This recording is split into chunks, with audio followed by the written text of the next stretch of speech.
Welcome back to Bard College. It has been a little while. The BBEG of all D&D is scheduling. We took a short break to play in person for a whole last day. So, yeah, it's still the best way to play, and we very much enjoyed ourselves. But it was for a little side quest that will not interrupt the story that we've been playing up to now. We will in fact pick up where we left off. Having returned from the Infinite Library, the party were dismayed to find out that they'd been gone a lot longer than they intended. Kind of checking in on some immediate concerns. Red and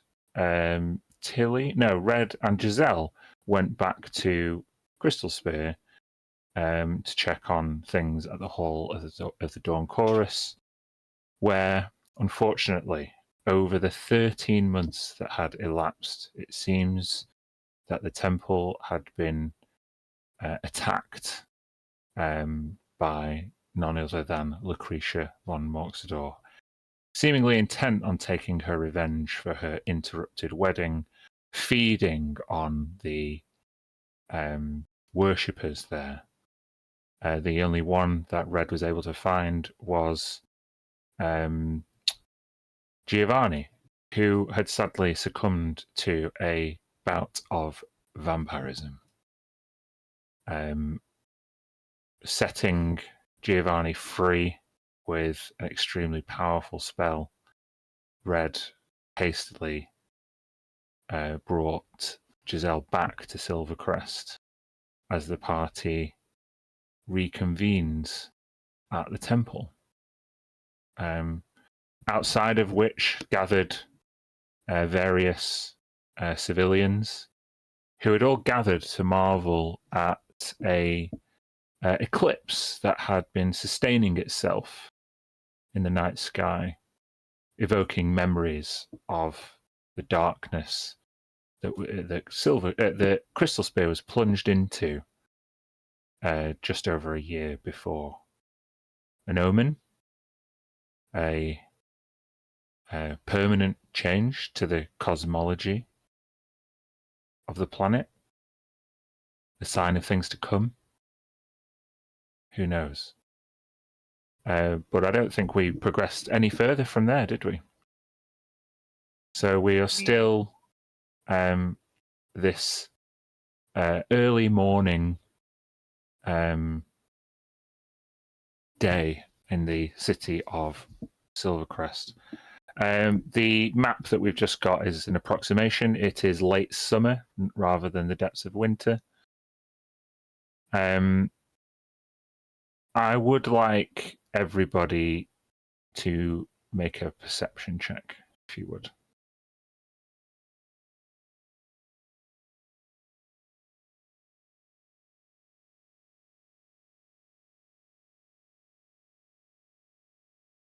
Okay, Tilly and Red.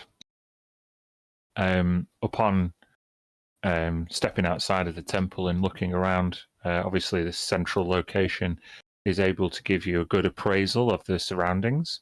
And Silvercrest seems to have, built itself up over the past year or so.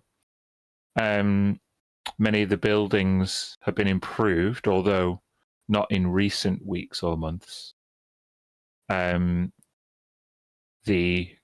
cobbled streets have been expanded, and the magical walls that had sprung up around the vicinity of the city, around the perimeter of the city, have kind of faded and lost their magical aura and remain statuesque, just kind of jagged rock formations. So become more kind of mundane relics of that particularly special occasion or special intervention by Mistra. With a 24, Tilly, the tallest building you can see is a tower at the spire of silver candles, which seems as though it has been extended higher into the sky. And as you look beyond the skyline, this unsettling eclipse just settles behind the tower, composed of granite and silver, as is the tradition with the spire of silver candles. So Red's just bamfed back, but we didn't have a conversation about what happened here, did we? No, this is just what you've been able to see as you've bamfed back.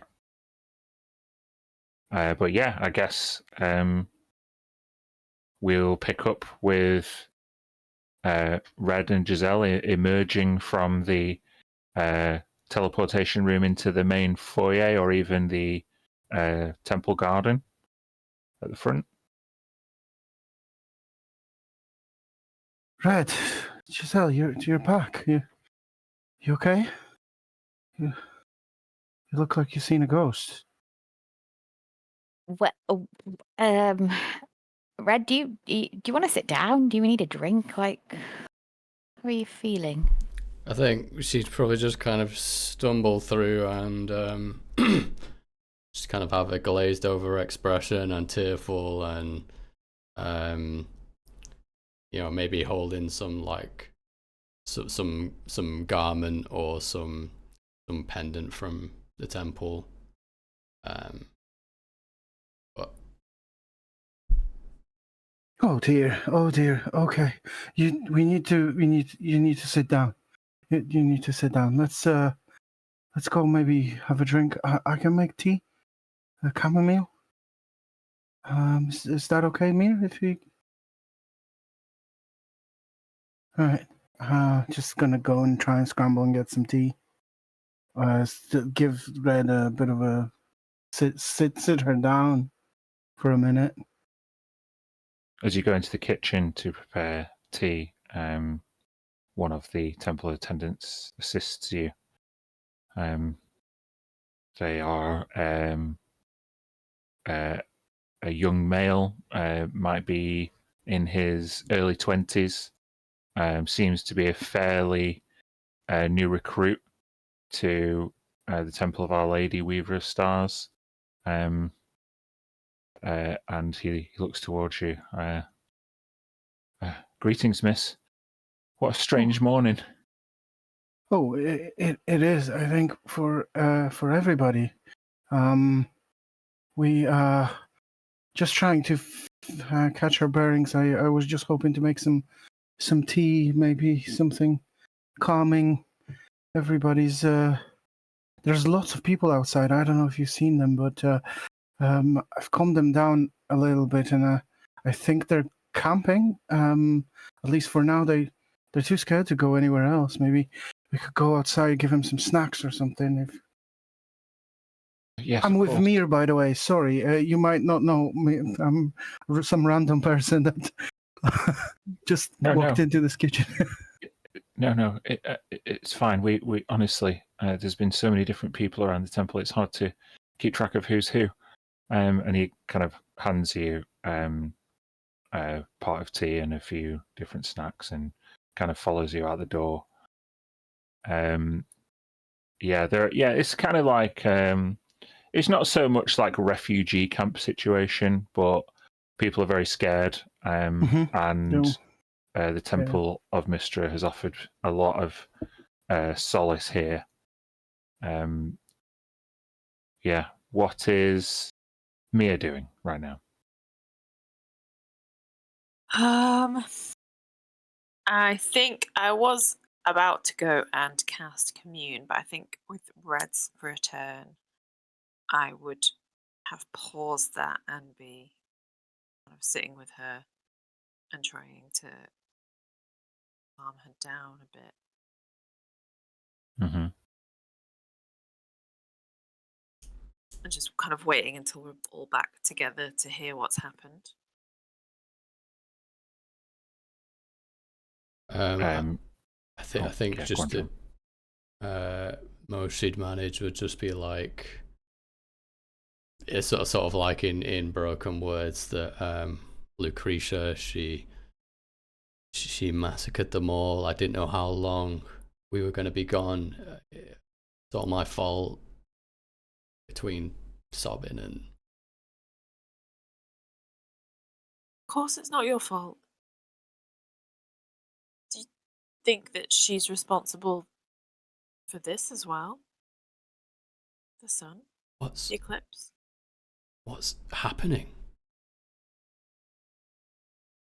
Like puzzlement. I just go back outside or from where we are, look up, like, and just try and review this. Like, what the fuck is going on in the sky right now? There are a few town guards who are being asked the same question quite urgently. From the best you can gather, this eclipse has persisted throughout yesterday, and has persisted all the way through. And it's just gotten people more and more panicked.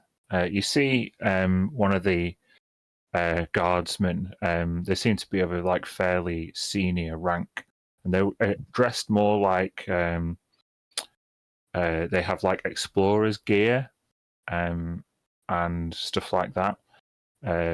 More kind of rope and netting and kind of like less kind of pike weapons and more like a short sword and a dagger. And you see him exchange a few whispers to the other town guardsmen. And the kind of local guardsman kind of comes up to you, Mia.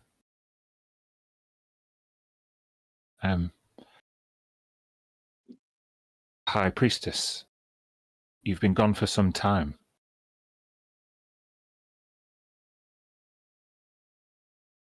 Your temple clergy have done their best in your stead, but it seems as though your arrival coincides with not only this bad omen, but political chaos. The Zajets are being blamed for dire times here in Silvercrest. People are growing more and more suspicious of magic by the hour. They worry that maybe Mistra's intervention in the protection of Silvercrest, maybe that nearly 2 years ago, maybe this is some kind of punishment from the gods. So then why Are we they being blaming punished?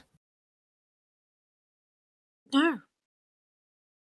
I don't see how or why. Why are people blaming the Zajets? Things have been bad here for months now. Trade has dried up. The money that was used to rebuild Ainelian after the siege of Calixeros seems to have all but run out. But for a few building improvements, there's no real prosperity here anymore. Seems as though the Zajets have spent what goodwill they managed to acquire through their successful defense. Well, in partnership with yourself and the other Star Seekers, of course. I just don't know what solace we can offer them. We really could use another sign right now, another sign that we are indeed still blessed by the Lady of Mysteries, that actually this darkness, this terrible omen will pass, and that Silvercrest will prosper once more. How long does it look like this in the sky? Oh, not long. But it's not changed. No. An eclipse may only last a number of minutes or hours at the most in usual times, but this one has persisted now for nearly a day. It looks like it's passing, does it? I can't tell. My eyes hurt. Does it look like it's passing? You can make a nature check if you want. Yeah. Oh, you haven't the foggiest. Too bright. Oh, Perhaps some tea? the town garden. Oh, thank you. We would usually consult these the spire on these strange matters, but nobody has seen or heard from Master Rosemantle in a few days. Oh. Okay. I know that the higher ups at the spire, and yourself, Narlo, and Valzac, are close with Master Rosemantle. Perhaps if he were to return to Silvercrest, he could offer, as the most educated mage, he could offer some reassurance. He could explain this strange happening. We'll definitely go around and see all of them. That's probably what we wanted to do next anyway. Yeah. Maybe even gather the council. If they haven't already. Yeah, well, you said things been bad, maybe not with this eclipse. And I think Tilly just like first time just like focuses on it. And I was interested in seeing if I can figure out if this is moon eclipsing it or something else. Does it look like it's an existing moon that is doing the eclipse? Yeah, a nature check with quite a low DC here. 9. It's hard to tell. It looks like a normal eclipse, but it's the length of time that is most abnormal about it. But that's all you'll be able to tell with that. You said it's been months since the town's been getting worse and the trades and have you heard anything from like last Hallow? There's a trade that last we heard there was a whole trade pact and ships were going both ways and things were prosperous. Unfortunately, I couldn't speculate. I've not seen any ships bearing Last Hollow's colours in quite a while. It'd be something you'd have to either take up with the Zjets. Well, actually, I think they'd be your best bet. We'll do our best to get people home and try not to start a panic. I just hope you can bring us some clarity and a little bit of hope soon. Yeah. Let's get as many lights in the city as possible. Let's get those torches from the storehouses. Let's get them all out and let's make sure people are still seeing some light. It's gonna cause a massive panic if it keeps going, obviously. But also, some people will use this as an opportunity to do bad deeds. So you're gonna be doubly busy. You're right. We've already called in all of the lamplighter reserves. They're making their way around the city as we speak. Good. We'll be on patrol, but obviously if you see anything untoward, please alert your nearest guardsman. Just gonna finish our tea and we're gonna go, I think, as well. Mm-hmm. With that, they tend to the other members of the public. Give Red a cup of tea with some sprinkling of some herb that is like making it Valerian tea, basically, just to chill her and calm her down. It's like you What were you saying? Read about Lucretia? I look like between Red and Giselle. I look at Giselle like,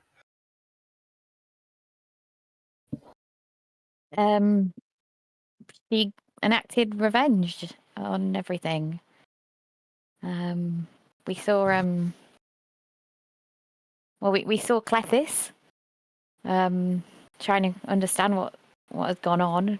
The town is very similar to what's gone on here, but obviously the worst part is at the temple. Had a bad experience when we came out of the temple. There's been a lot that we've been through. Lots of destruction. things really didn't go. Are you gonna be okay, Red? Do you need to lie down? Do you need some time? I could make you something that make you go to sleep for a bit if you want. Thank you, Tilly. And with like a look of puzzlement, she'd like snap over to the mirror. Your father, it all had to be for something. How do we know? How do we know what happened to him?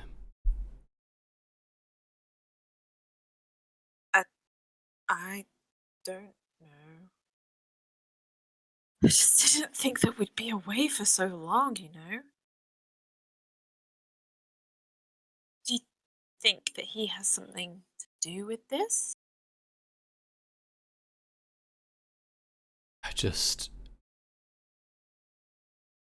She's taken everyone away from me. I just thought that, just hoped that she hadn't managed to take him from you. Could try and contact him.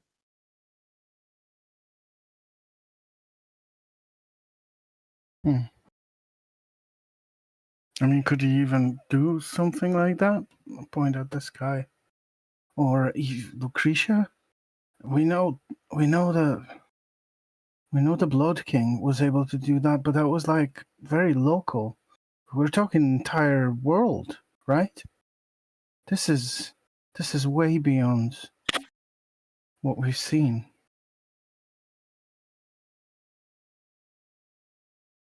I fear it might be already the whole Night Serpent thing. I mean, he is called Night Serpent.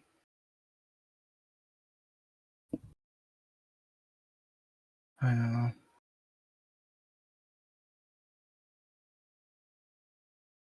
We should probably contact whoever we can and then go and see Frederick. The tower's been built up, by the way. I don't know if you noticed. Yeah, it's taller, much taller now. Weirdly. I guess he was having good business, but then something really bad started happening, and yeah, I don't know. We need to visit the tower. We need to visit the castle, and then we need Say to we contact start with Freddy. Mm-hmm. Yeah. On the way, maybe. Yeah, if you want to send some messages as well, on the way, that's fine. I can get us into a few places quickly. We can nip to Last Hollow to find out. This might not be a priority, but I do want to know what happened to Traz and Red Sonja and all of them. Jacob, of course. I don't even know where to start. It's really overwhelming. I feel so responsible. Like we failed them. Like it was on us, and we had a plan, and the plan was good, and it was going well, and we did everything we needed to, and we had some bumps on the way. But we got the book. We got Max with us. It's suspiciously quiet. You Mm. all right, Max? Mhm. He's just like looking up at the moon in awe. Listen, Yeah. we didn't travel through time and space to let some ancient snake god theatrics stop us now. People have wronged us. People have wronged you. Hell, I was merely one of them. But it's going to sound like a cliche, but the night can seem darkest just before the dawn. We have leads. We have power. We can affect what's happening here. People are looking to us for guidance. It's true. We need information. Let's go.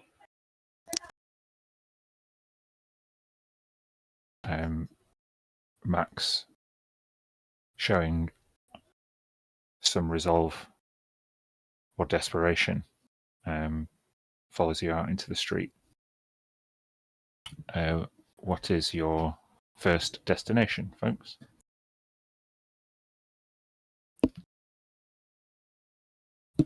Freddy's? Yeah? Yep. The spire? Yep. Okay. Go there. You go to the spire, and it seems kind of more heavily reinforced.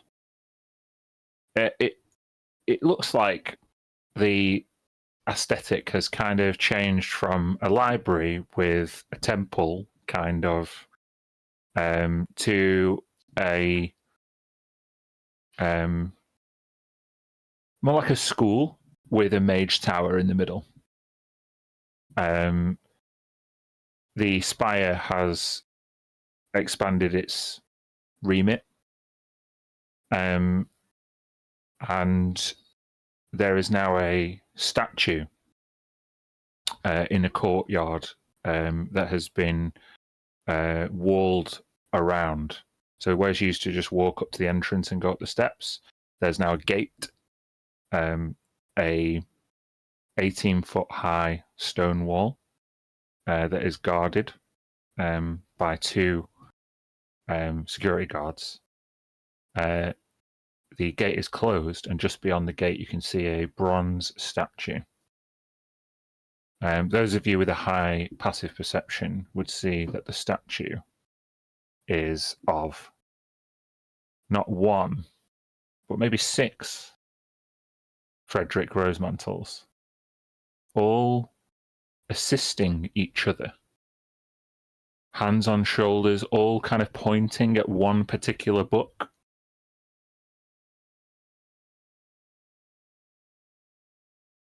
And as you approach, the two guards kind of plant their pikes. Good morning. It is the morning, I think. What business have you at the spire?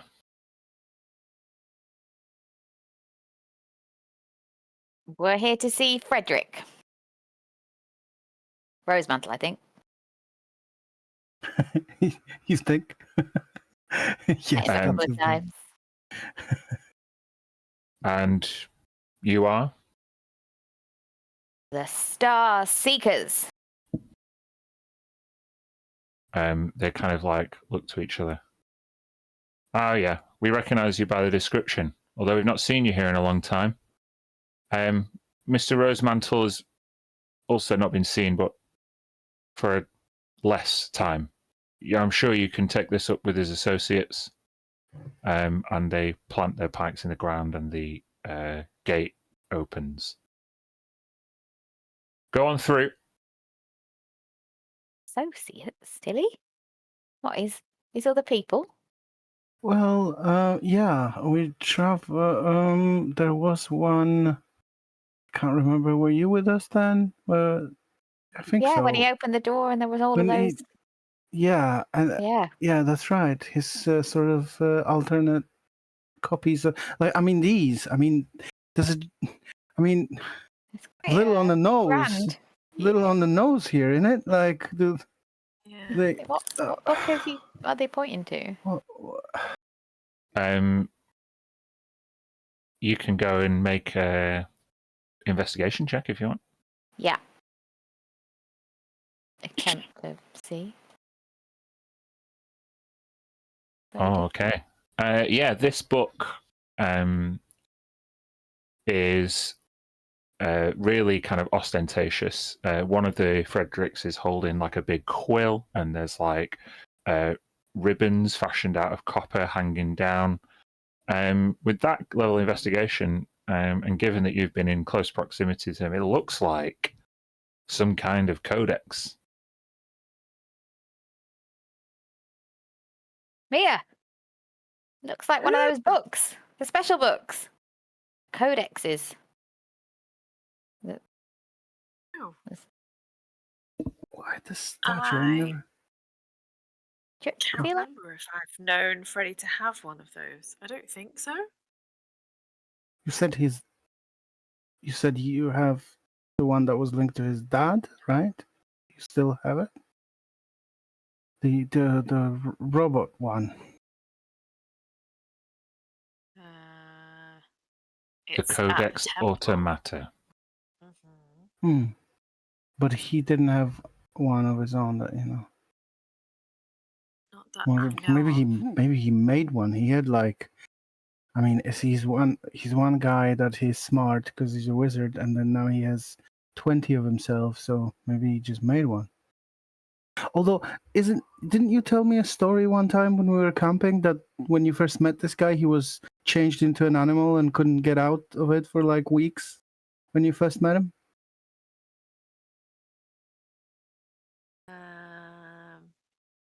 I don't know if I remember that. It happened. I don't know if Kirsty remembers that. Yeah, with Galen it happened. Oh. why would he do this statue? Do you think? I mean, this might be, It's a make it bit- a sign for us. Do you? I hope not. I don't. Doesn't Pretty seem obvious modest. sign if it is. Doesn't seem modest. No. Do they? Is there a motto? Is there something engraved on it? Does it say like, the saviors of humanity and their future rulers, the Rosemantle Gang or something like that? Can I see anything on it? It says there's a plaque which says from humble beginnings beyond the stars. Oh, jeez. That is so not humble. That is the opposite. Oh my god. Wow. Amongst the stars. That's okay. Never mind. Let's go see somebody and see if what we can find out. So we just carry on, I think. Okay, hold on. You go to the front desk, and the familiar sight of Yander sits there.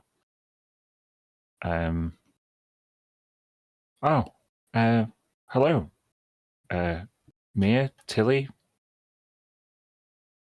Hi. Red. Yander. Oh.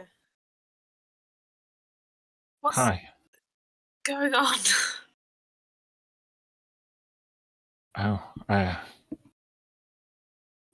I was hoping you might be able to tell me the same thing.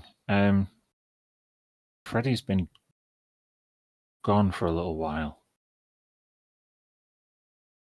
Gone. Where? That's just it. I'm not sure.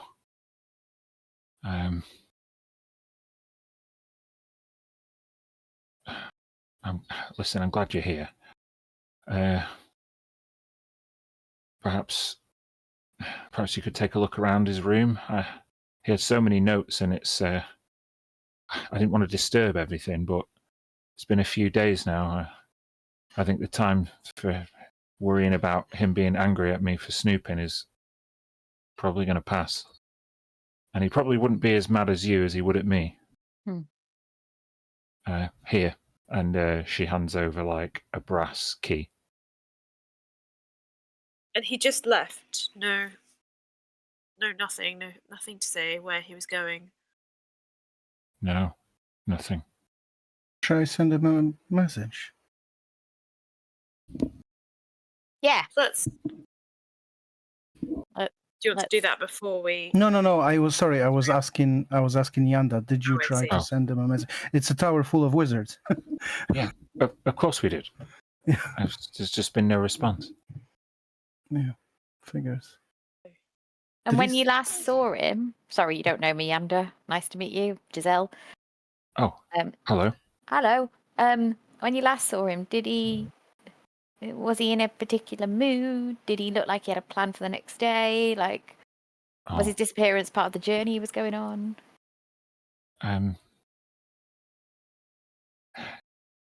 Now that you mention it, there was an element of finality to his work just before he left. Mm-mm. He, well, you've seen the statue outside. The other Freddies helped him improve this place and expand it. They forged a book together, co-authored it, if you like. But he said that now that the knowledge of the spire had been consolidated, that it was time to put things right. Oh. He dismissed all of his associates. I don't know if they returned to their realities or they just disappeared. But they're not here either. Wow. Okay. Well, let's thank you. I think his room might give us some more clues, potentially. I know that he was anticipating your return for a long time. The longer it went without contact from you, the more. Well, at first he was panicked, but it seems as though his resolve only strengthened over time. His determination, well, his love for Tisha only, well, he didn't like talking about it, but it was clear. She was still forefront in his mind. Wonder what happened to that other Tisha. One we met. Do you know what happened to her? No, you never. You're saw asking her? Yander about a Tisha that was in Crystal Spear. So it's nothing. Yander doesn't know. Between us, what happened to her? I don't know. She left. She left. She left stormed with out. Ricky. No, not Ricky. Whatever. Frederick, right? Or she? No, did you she say left. She left on her own. Okay. Okay, she stormed out on the storm. Didn't she storm out and disappear? Mm-hmm. Oh well, didn't come back then. Okay, let's go and have a look around his room. Really gently. Okay. You all go up, and you see Frederick's quarters. He has obviously the main room with the large varnished desk. there seems to be a couple of documents and books cursorily scattered around. Kind of off the main room is his bedroom, and kind of up a small kind of spiral staircase, another spire. You can choose. You can make a perception or investigation check. See what you can see.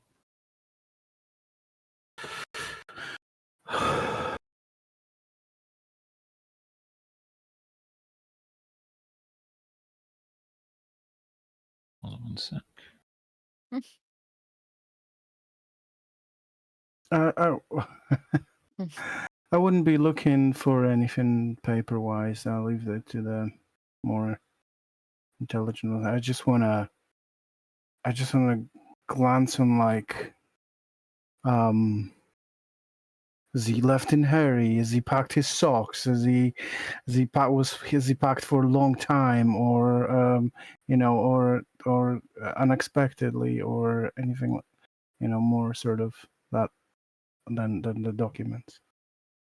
Okay.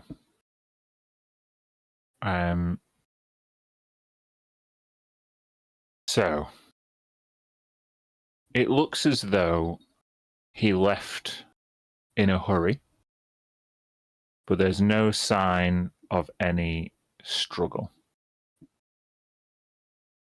There are some supplies clearly missing, mainly stuff that you'd expect a wizard to take with them.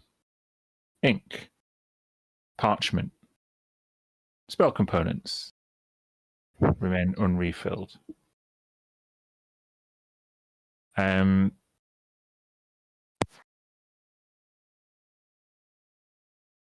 There are two things of prominence on his desk. Red, you are probably too emotional to... I was thinking with not one, looking she's around. probably Yeah. catatonic in the corner. Just going through the motions. I almost just wasn't even going to make the check anyway, so... Yeah. But each of you with your high scores there find these two things.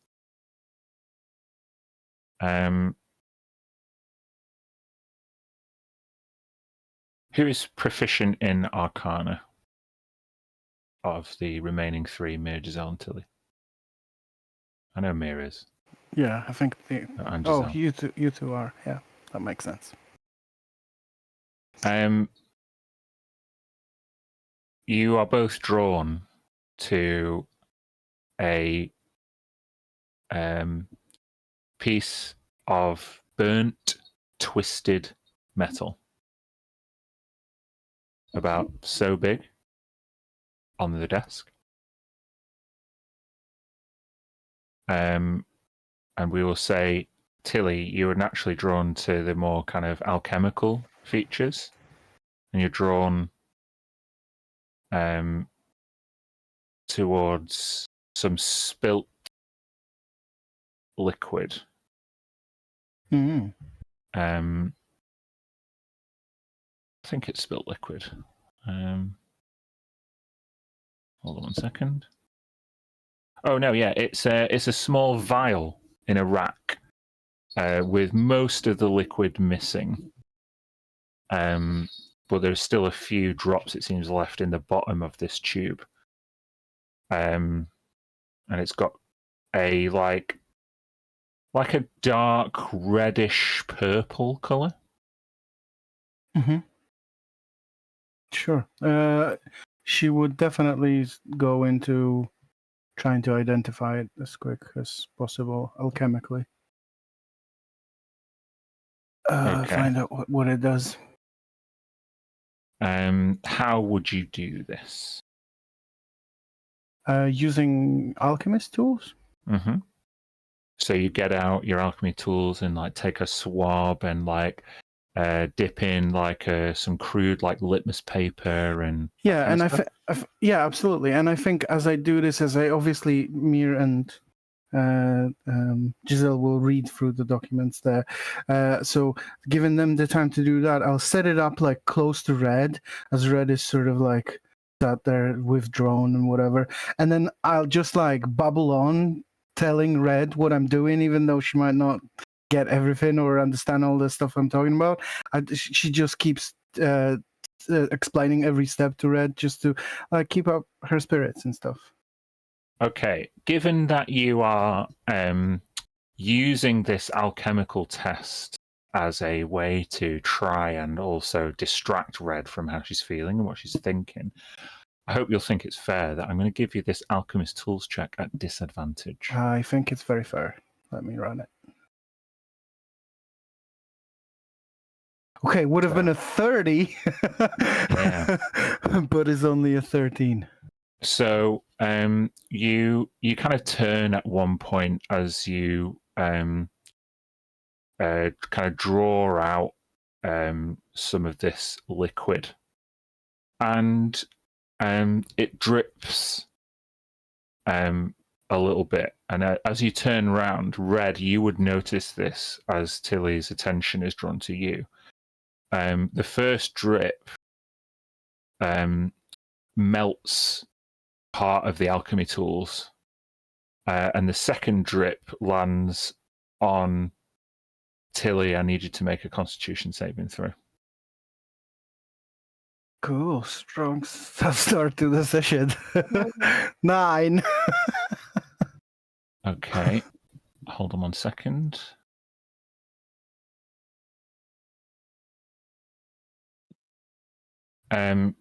You feel a sting. What are your damage, immunities, and resistances? I got none.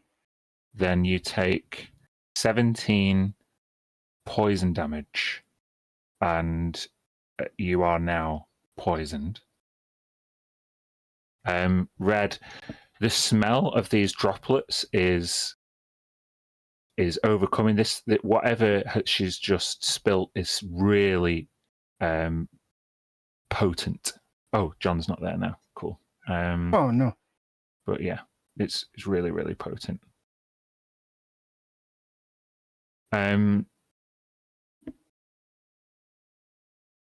Yeah, you don't spill all of the liquid, but yeah, what you did spill, yeah, very, very potent. I'll just tell John. He's back. Hi, John. Sorry about that. Yeah, what you would have seen when the liquid was spilt, and you would have smelt it as well, is this really kind of coppery, almost industrial metallic smell. As Tilly's skin sizzles, you're immediately kind of reviled, and the smell is really potent. So it's very unusual, powerful liquid. Red, this is not good. This is not good. Um, Why would he have I strong think poison like this?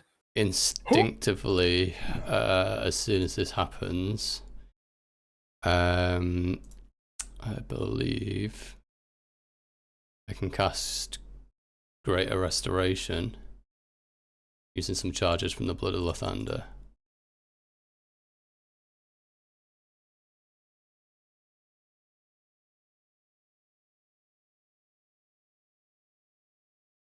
Okay. We cast up the So description. do you want to describe how you use the Blood of the Thunder to help Tilly here? Let's see, it's a touch spell, so I think it's just like purely reactive of like just not even thinking about it and clasping the pendant while she just reaches out Tilly's hand, just kind of like in a desperate hope of like she just desperately doesn't want to see anyone else get hurt. As you grab her hand and clutch the amulet, and you go to whisper the incantation that is inherent in the Greater Restoration spell, your spell fails.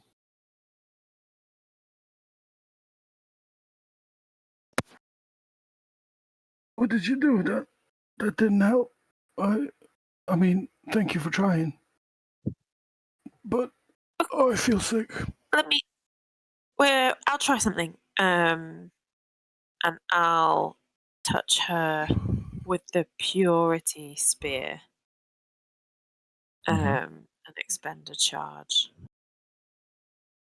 Get 2d8 plus 2 hit points, and you're cured of any poison or disease.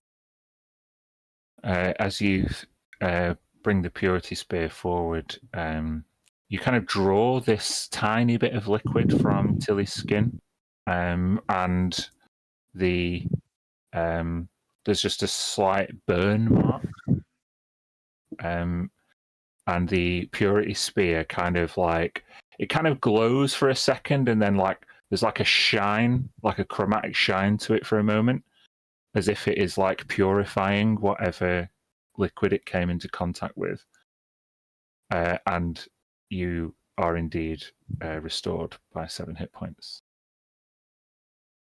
And the condition? And is she still poisoned?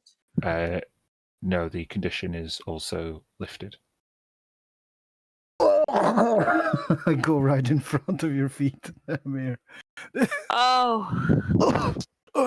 I'm sorry.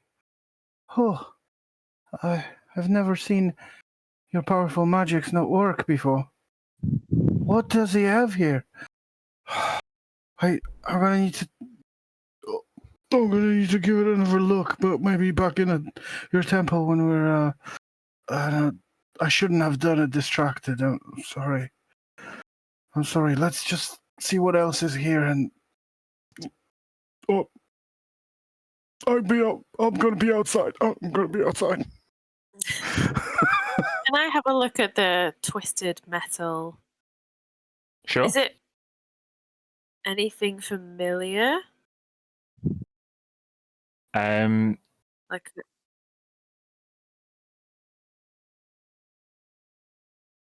Like a tuning rod or whatever they're called? It definitely could be one of those. It's damaged in some way. And I guess with your familiarity with tuning rods, since you made that guess, there may be a spell you could cast to find out where this piece of metal might be attuned to. Oh, okay. But I don't know that spell. I don't know. I just said Okay. there might be a spell. I think it's a riddle. You can think of it over the break, maybe. You're being sick outside. Have a think of that. What magic might you be able to use to help you in this situation? We will be back in about 20 minutes, folks. See ya.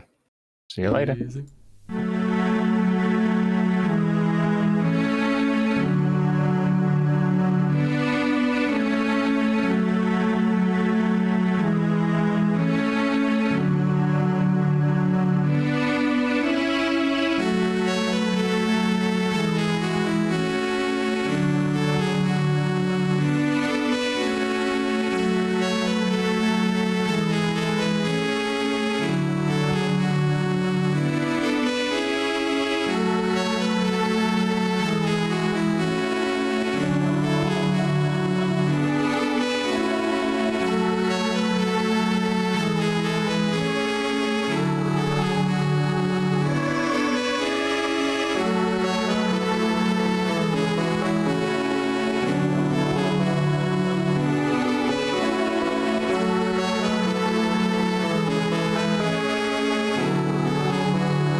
welcome back. Examining the whereabouts of one Frederick Rosemantle to try and find a clue about what might be going on. The party found 2 objects amongst a few other things, I would say. Yes, a tuning fork and a vial of a particularly potent poison.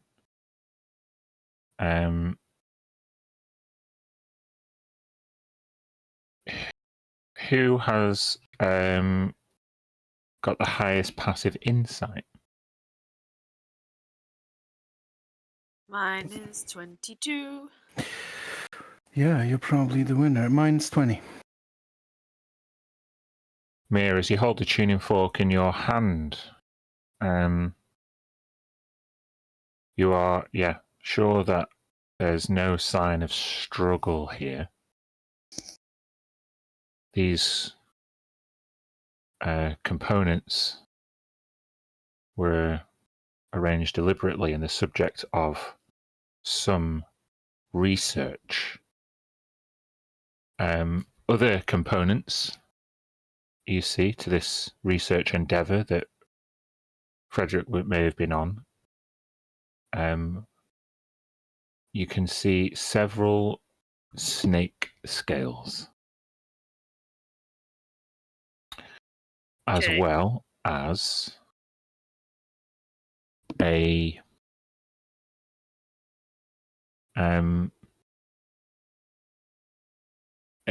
cylindrical device placed on the desktop.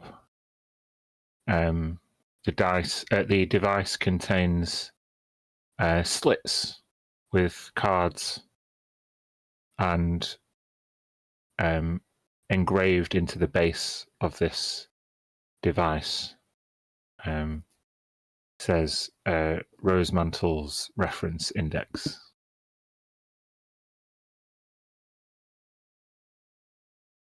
Rosemantle's reference index. Mm-hmm.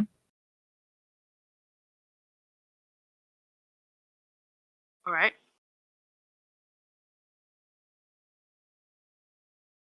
Could I try casting Identify on the tuning fork? Yes, you may. Are you using an item or are you casting it regularly? Neither. I'm using my feet, where I can cast it once a day. Cool. Just use your experience with magic items and cast this spell. The identifier confirms it is indeed a tuning fork. However, it is attuned to this plane, the material plane. And it seems it was used for a return journey. Frederick had been somewhere else.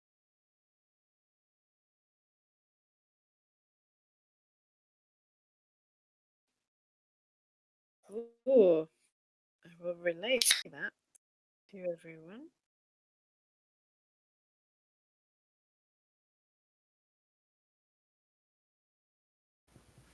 Where do you think he'd gone? The Gales clue?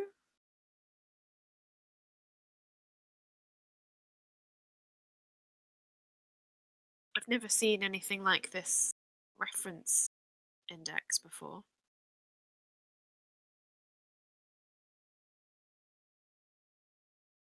You taking a closer look? Yeah, sure. Oh, it's a Rolodex.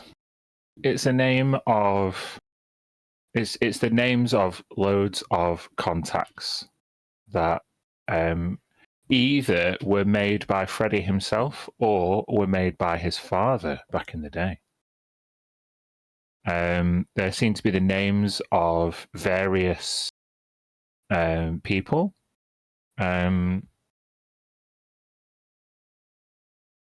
there's literally some famous wizards like Mordenkainen, Tasha, and Elminster, but none of them seem to Okay. have any notations or scrolls upon them.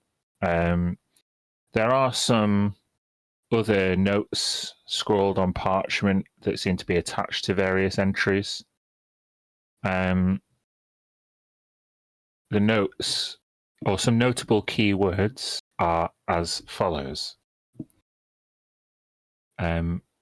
One key word that is highlighted is Marilith.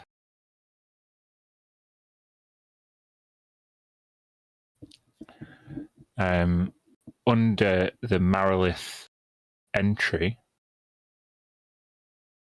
are other subsequent names seem to be associated with this keyword. I will write them out for you. You?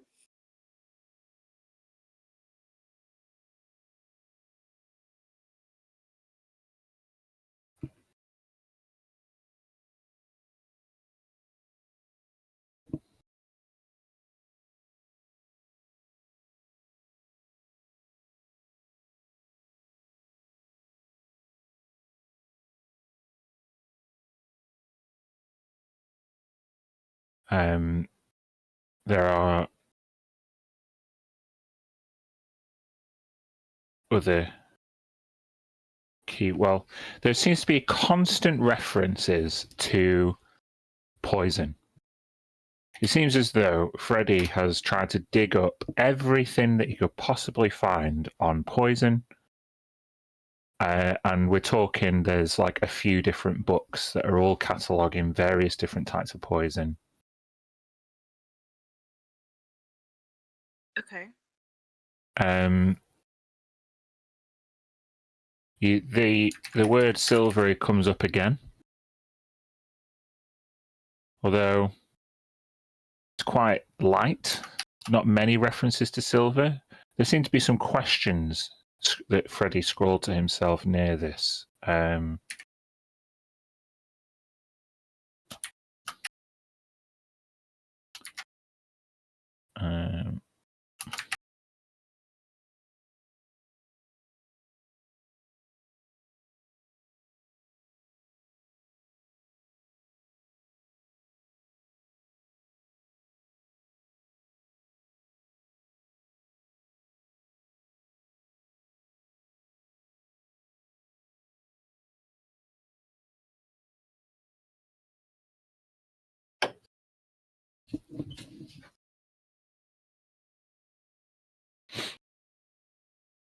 That's the main content that you can.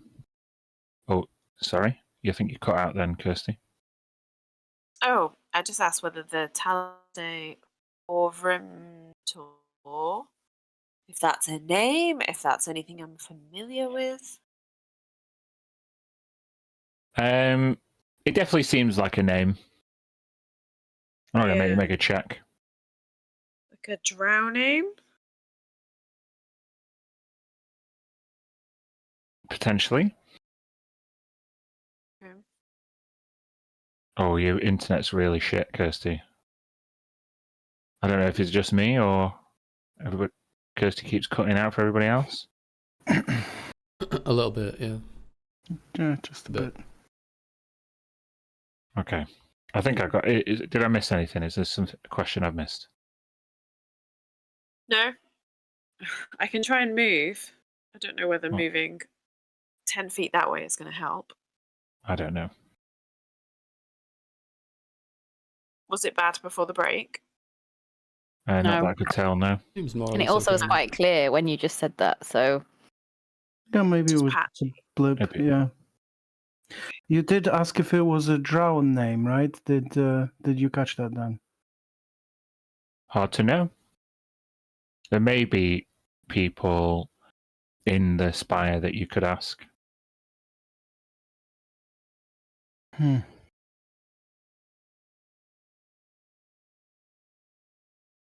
What's with the poison though? Like, what did he need that for? Why is this vial? who's his What? biggest enemy? Same Whoever as hurt ours. Tisha? Well, no, the people who kidnapped her. So, the giant night snake worshippers. Oh, maybe he's gone to poison them. Well, I don't think snakes are bothered by poison much. That's not what we've seen in Last Hollow, at least. On the other hand, halflings are very much bothered by poison. Yeah, I thought you'd gone outside. I'm just Come back dipping in. my Yeah. dipping my head in and and then I probably found like a chamber pot that's just outside his door, and like going at it. You know, maybe Red just kind of, while this is all going on, just sort of wanders over and like, and thumbs over the serpent scales, snake scales. Mm-hmm. Just not even with any like specific theory in mind, just wandering and kind of going through the motions, and I also pull out the let's see, I've got a description here, the porcelain serpentine mask that we found in the Infinite Library. It was on the body of Avelinor from the Vade Mecum. Not doing anything in particular, just kind of half absent-mindedly maybe putting two and two together, and just, I don't know, there's just like a association with the objects. Yeah, the scales look remarkably similar as depicted on the mask as the ones that are placed on Freddy's desk. And I've touched them with my bare hands, like any effect from touching the scales or anything like that. Doesn't seem that way. Maybe in a kind of just an avoiding and looking to distract herself type of way, picks up on the curiosity around it, and has to identify on the actual, firstly on the mask. Might have done this before, but The mask seems to be a mundane object that is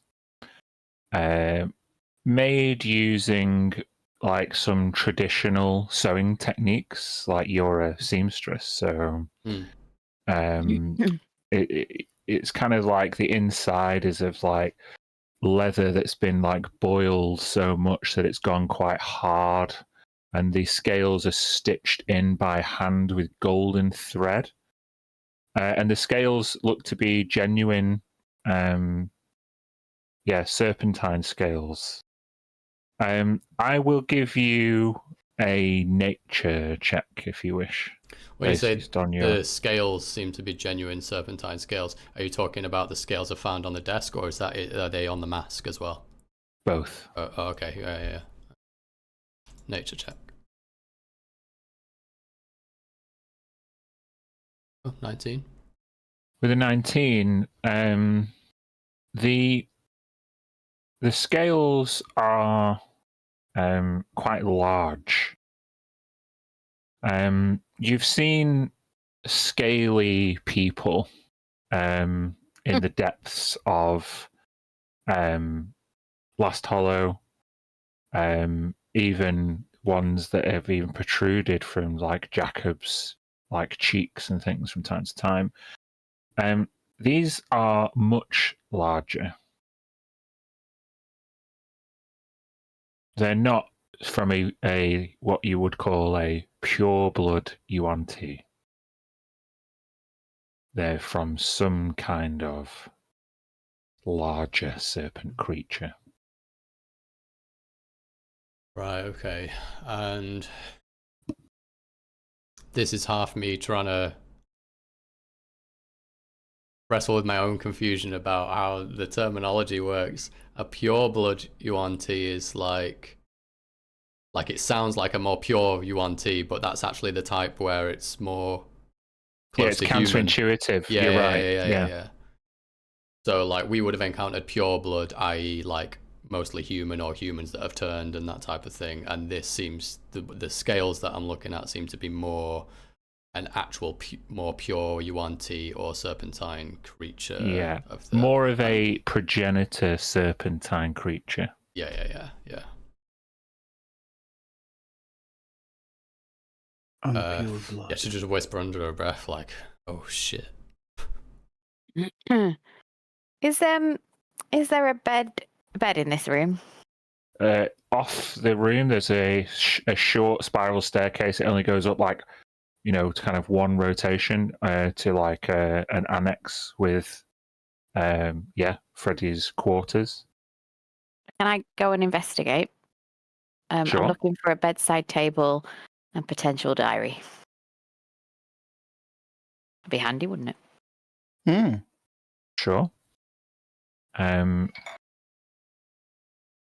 Freddy's bed is unmade, but not disturbed too badly. In his bedside table, you find. Well, in fact, give me an investigation check. See what you find in the room. 8. There is a map, kind of casually thrown to the opposite bedside table. Seems as though Freddy still sleeps on one side. No. And on the other side, there is a map. And the map is of the region just off the coast of Inelian. Specifically, a small island. I'll take you to the map just because it's easier.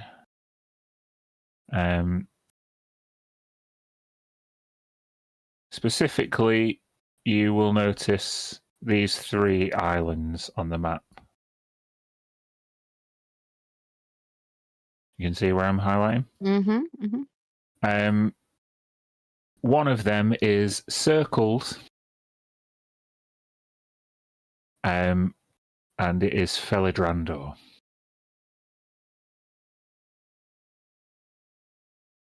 The smallest of the 3 isles. I pick up the map and I think to myself, my God, I wonder if he's studying this at night. And then she holds it up and just tries to see if there's any secret code. And then she'll take it to the room and be like, anybody know of Philindrandor? I think that's what it says. Mia? Philindrandor? No? Felidrandor. Felidrandor. Felidrandor. Felidrandor. Never been. No. Well, this is important to Freddy. Frederick. I don't know him personally to call him Freddy. Tisha lived on the island nearby, right? In Inelian. Yeah, you would all know that. Ah. Those three islands are sort of under one rule, right? Yeah. I think I heard. True. Yeah, they're all part of the Elven, what can we say, territory. Yeah. So what? He went there, or Maybe you thought Tisha was there? Or That's where maybe... her? Hey? Maybe that's where she's being kept? Or maybe this Silver lives there. I don't know, just all speculation. I don't know. There's also been to a different plane. But then I was thinking about him working with the different version itself and whether that counts as a different plane. If this is from, I'll hold up the metal, like the twisted metal tuning fork. It's attuned to this plane, but what if it's attuned to this plane but a different reality? I don't know if that's how it works. I don't know if that's possible. I don't know. I kind of remember what Fashan was saying about this whole thing. The skipping between realities is the nevermancy, right? That's different than all the basic magic that, because I can do the plane shift as you, so I kind of know how this works, but that's different magic than what it. So I think maybe I will tell you, seeing as you've high level spellcasters who have travelled between the planes before, that this kind of material component is even with that identify spell, I guess you would know as well that it is just this material plane. It's not another material plane. It's definitely native to here where you are. Okay. Oh, right. Okay. All right. That's good.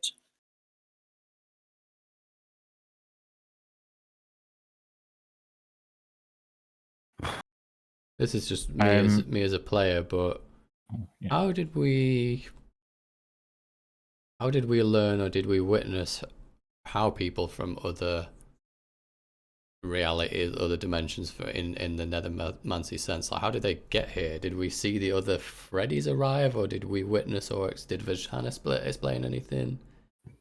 You saw Freddy open a door to a demi-plane that contained all of his pals studying. He did explain it on a chalkboard in the School of Sorcery in Crystal Spear. He did it with a lot of complicated physics formulae and things like that. But yeah, he basically instructed you in the kind of basics of Nethermancy.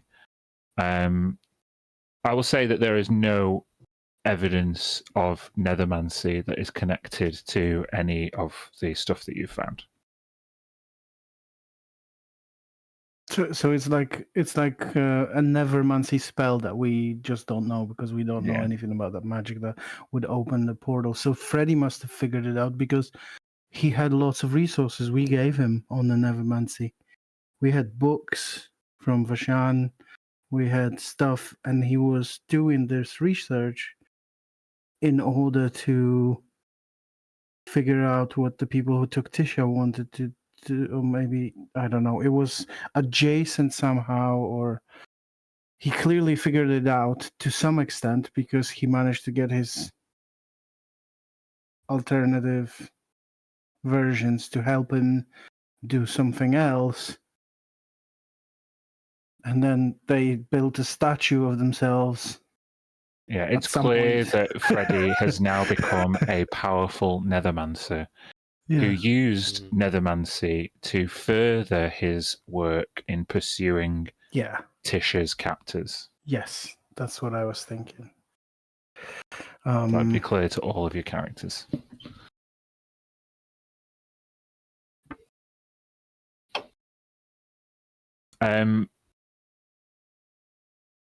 Giselle, you held up the map to the light.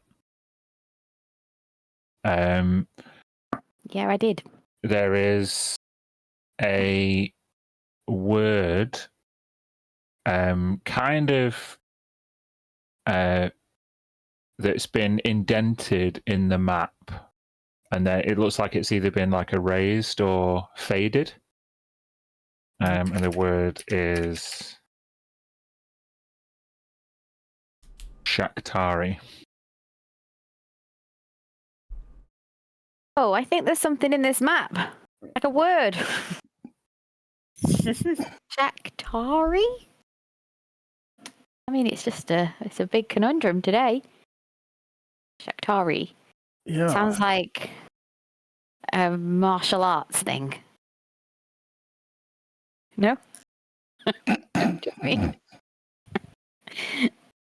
Could it be like a tribe? Like the shadow version of Atari? No.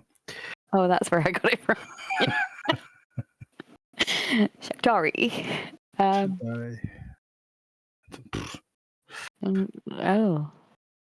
It's weird. It's weird. It's just another mystery. We were hoping to come here for some answers. We got way more mysteries and poisoning. So I'm gonna need to go and rest. But we still have we still should visit the castle, and maybe we'll get some Maybe they'll know some of information there. these words, maybe. Yeah. We Okay. could ask the lovely lady at reception. Maybe she knows about any of this. Yonder. Yonder.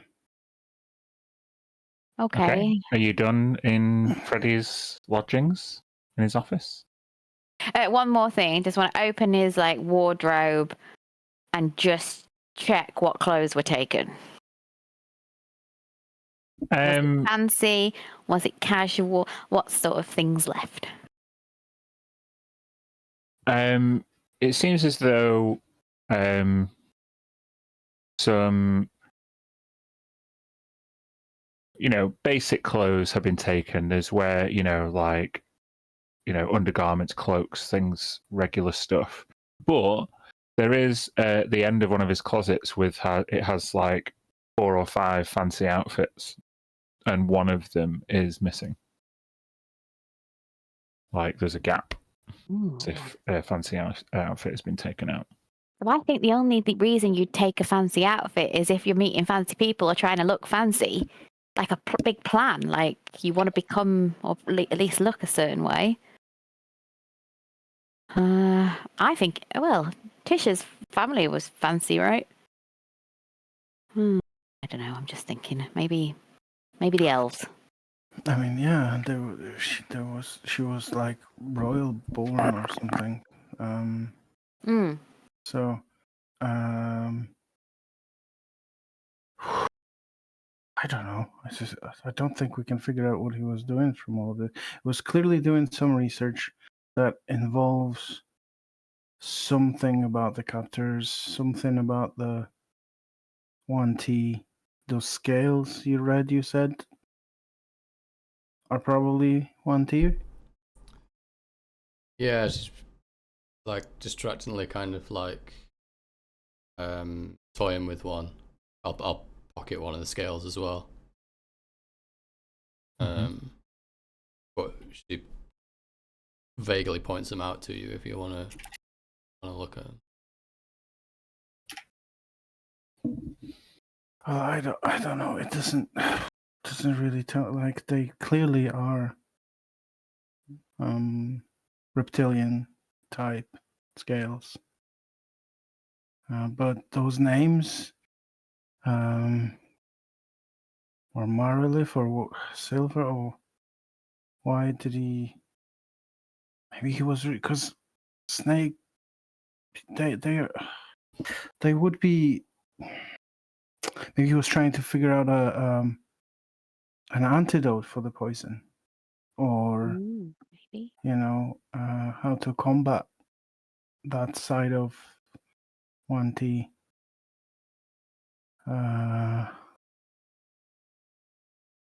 Well, I'll do another test on this when back in Mir's temple with a little bit of a scientifically, quiet mind. Go on. Sorry, Red. Where did he get these things? Don't just show up. Look at the size of this fucking thing. I reckon he sent out his other friends to collect things in the world. And then maybe they're still doing that. That's why they're not here anymore. I think he killed and ate them all, but no, Do you? just joking. I'm That's a bit poisoned. extreme. There's a knock at the door. Hello? Hello? Starseekers? Is that you? And Okay. emerging in the doorway is the intensely reptilian Shamselvuk. Oh. Mzolvuk. He's the narky one, isn't he? Right She word? just No, that was out of game. Giselle, please don't I don't didn't call know him. He's a friend. We saved He's him. the one that How was are like you, Shamselvuk? conveniently, out of the way and unable to find when there was a job to do on the ship, and he was But always then- hidden but then away Very got- helpful. But reading. then he and- lost his arms or Captured, something. got Yeah. tortured, got turned into a hybrid of some sort, and then we rescued him. And then Freddy brought him here to take care of him and try to reverse whatever's. Oh, well, he's confident enough to knock on the door and ask for us. Yes, yes, we're in here. It's been some time since you were all here last. Although the exterior looks very different, Freddy was very careful to preserve this place, his father's office. Tell me, do you bring news of his whereabouts? No, really, just more questions, Shamselvuk. How are you, by the way? How are you feeling? How's your My condition, condition? it is progressing. Oh, I was hoping Freddy would find a way to stop or reverse it. delayed it, maybe. So was I. He has been dedicated over the past months and more. I've been ferrying communication most 10 days between the council and here amongst my colleagues at the Spire. I haven't been around the Spire here in nearly a 10-day, but news of your arrival here, as well as Freddy's absence, has summoned my curiosity. Is there any questions I could provide an answer to? Any way that I could assist you at all? We hope so. First of all, why did this poison? Why can't we clear it? Do you? Putrid. Oh, That's indeed. poison. Are you sure that's poison? I wasn't able to test it properly before I clumsily dropped it on my hand and Became poisoned himself. became poisoned. Curious. The smell is. And he kind of like sticks his forked tongue out a little bit.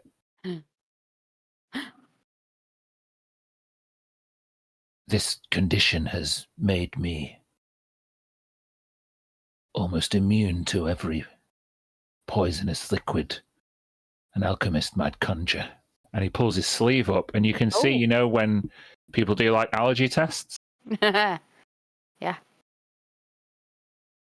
I visited a dragonborn alchemist, and we discovered that I was immune to all forms of poison. But that smell is particularly pungent. Do you think this could hurt you, even though you're supposedly immune? I do not want to find out. Yeah, no, it doesn't feel good. It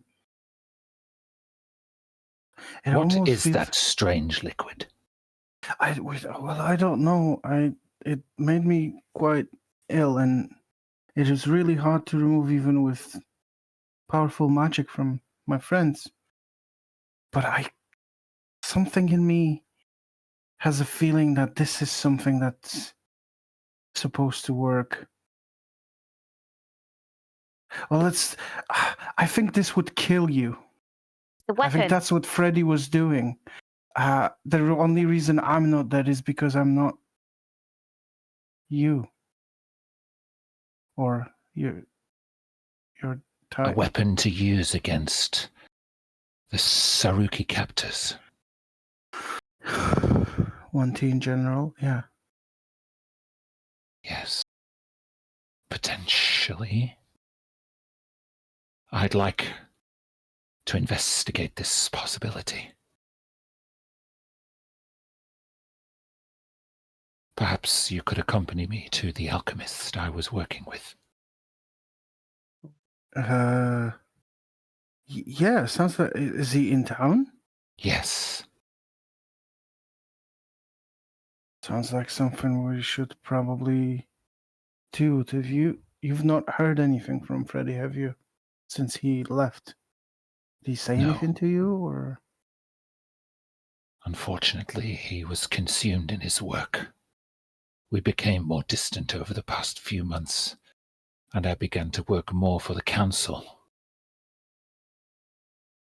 Andraste manages to see me for who I am, or rather who I was. She has a way of perceiving one's inner beauty, as she puts it. Yeah, that's her. The Dragonborn I was working with was called Vertica. She is an apothecary in town.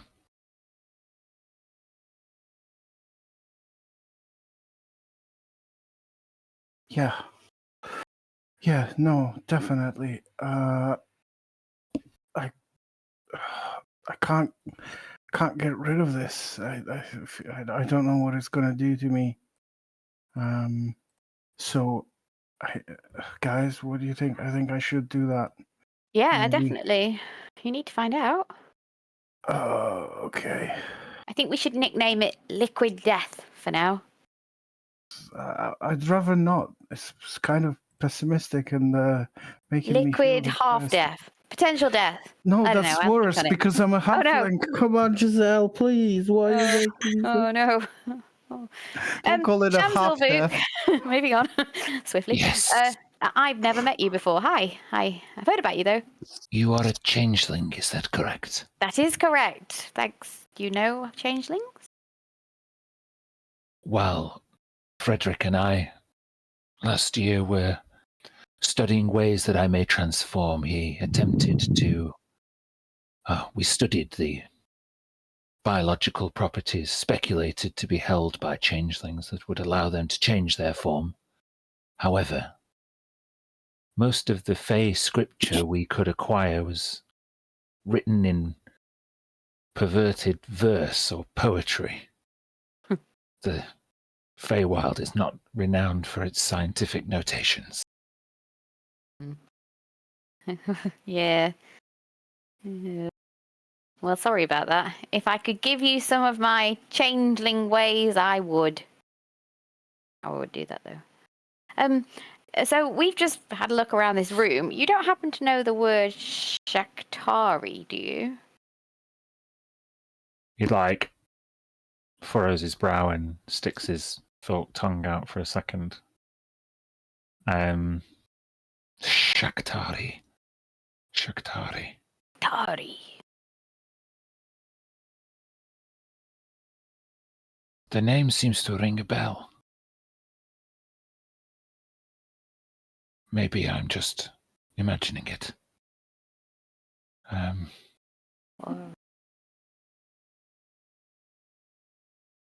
Okay, well, There are If it other po- names you could ask him about, maybe. like, Philly, if it's just an island.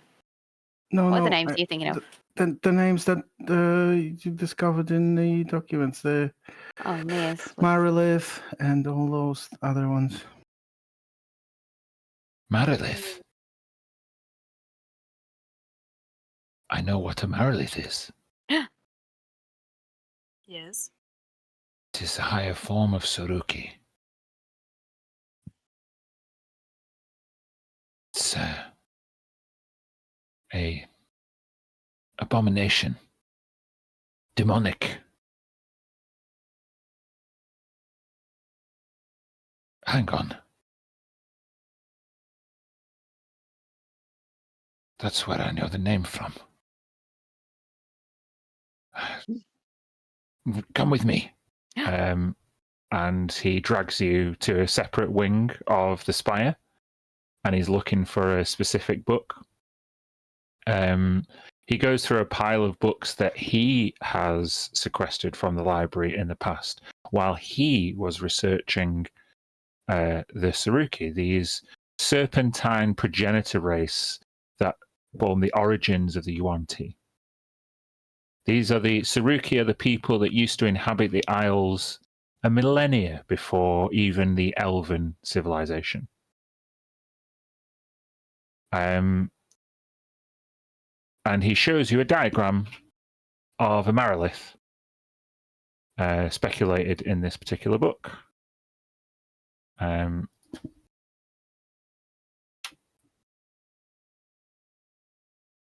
guess you would see something like this, if this will work.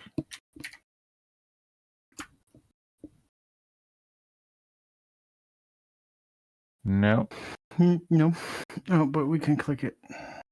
It doesn't come up for me. Oh, no. Yeah, it's not. Hold on. Oh, okay. I think I can do it for you. 1 sec. Yeah, that's it. A Marilith is a like demonic abomination version of a Yuan-Ti with 6 arms. Do we recognize this as one of the things we fought in Last Hollow in the prison? Yeah, I think there was 1 or 2 of these. I'm pretty sure there was, yeah, specifically 6 arms and sabers, and yeah, definitely. I point that out. We Scales thought that. fit the description. Do you show the scales to Shamselvuk? Yeah, and the mask. I'm probably just holding the mask and scales as I'm taking the diagram off him to look at it. Seems the scales are of a similar shape and marking, but the ones you hold are larger still. That brings me to this word that your changeling friend uttered. Shaktari, was it? Sorry. He flips to a book. He flips. He takes a different book out, and the book is written in Abyssal. Does anybody speak Abyssal? Yep. Red. Kind of being able to read over Shamselvuk. He points out this is not so much a map, but like an abridged gazetteer of the different layers of the abyss that have been visited or mapped. There is a page torn out, and this catches Shamselvuk by surprise.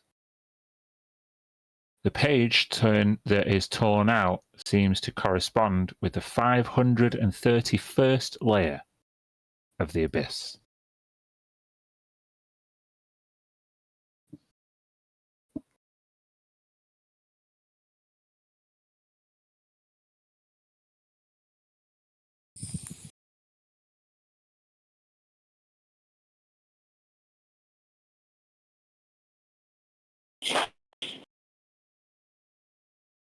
That's odd. What's odd? I was sure I'd seen that word before. I was sure it was associated with a particular layer. And the information here is missing. I've gone into tabaxi now, I don't know why. We'll take it. What do you mean missing? Like, as in, like, page torn out, or? That's what it looks like. Why would somebody rip a page out? Freddy did that. Why though? Because I'm sure that you could just write somewhere. Why rip a page? maybe it's, emotions and whatnot. Maybe he didn't want people to see it. Is what I was thinking.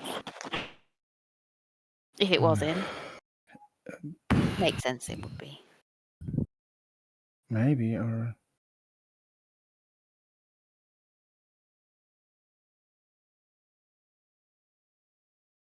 500 and. Oh wait, did we know that 500? Have you just told us that, or that wasn't in game? No, that I typed it in the chat because Shamselvuk speculates that the missing page relates to the 531st layer of the Abyss. Many layers in the Abyss. 999. 999 layers. Yeah. Jesus.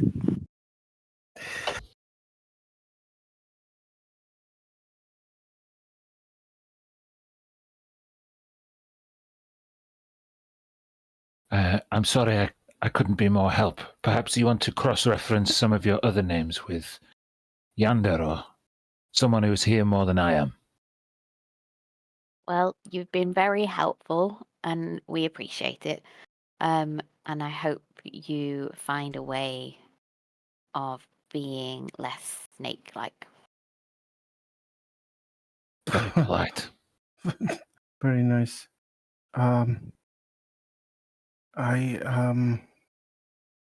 Could we go and see the apothecary now? Yes. And I'll meet you with the rest of you as soon as I know anything more about this poison. Come with you. You can all come with me, but we still need to know what happened to the Jets and the castle and the council. So I'm happy to just go by myself if whatever's fine with you. Where do we want to go to next? If Tilly goes that way. To go and see the Jets. Shamselvuk advised you cross-reference some of your other names with Yander, but yeah, you could speak to the Zjets, you could go see the council. Yeah, I'll stick around for the chat with Yanda, and then As we go out the building, yeah. Yeah, and then we can. Yeah. Okay. So Yander is there at the front desk. She is a human female with kind of platinum blonde hair tied back, glasses, the silver and red robes of the Spire of Silver Candles, wearing as she is. She's kind of managing the day-to-day comings and goings at the library, and although she's worried about Freddie seems to have embarked on more and more kind of harebrained schemes over the past year or so, and has kind of neglected his duties to the kind of regular day-to-day running and become obviously more involved in his projects. But you come to Yander and she says, "Did you find anything? Any leads?"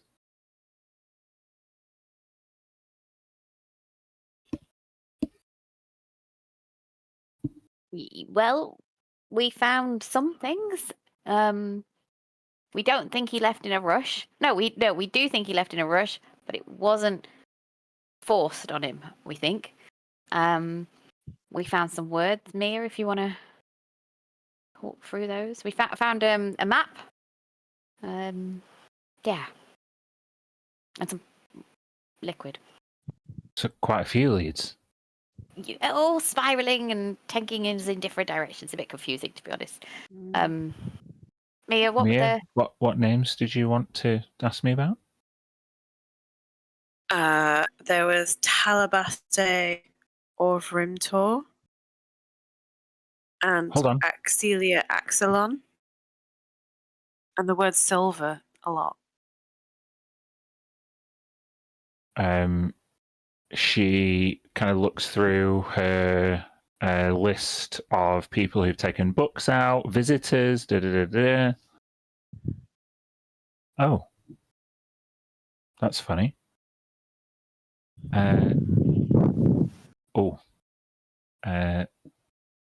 Talabaste of Rimtor.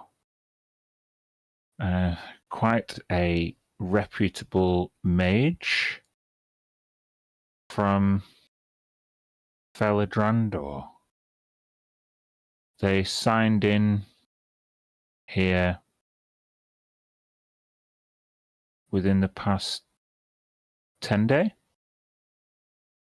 In fact, they had an appointment with Freddie. And there have been no subsequent visits or appointments. And how far after did Freddie go? When did you? It may have been around the same time. When you say No one there's else no was- subsequent appointments with anyone. I'm sorry. What did you say? No subsequent appointments? With anyone. No.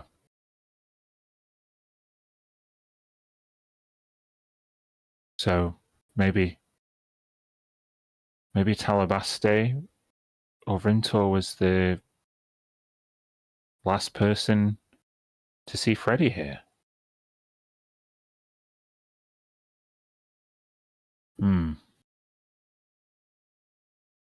I don't remember her coming in. I didn't sign this register myself. Maybe Freddie did it personally. Could you give us a description? Oh, she's fairly well known. She's an elven mage. She worked for the Montenay family. Or at least she did in the past. I think Felidrandor is kind of like somewhere where people are exiled to. Ooh.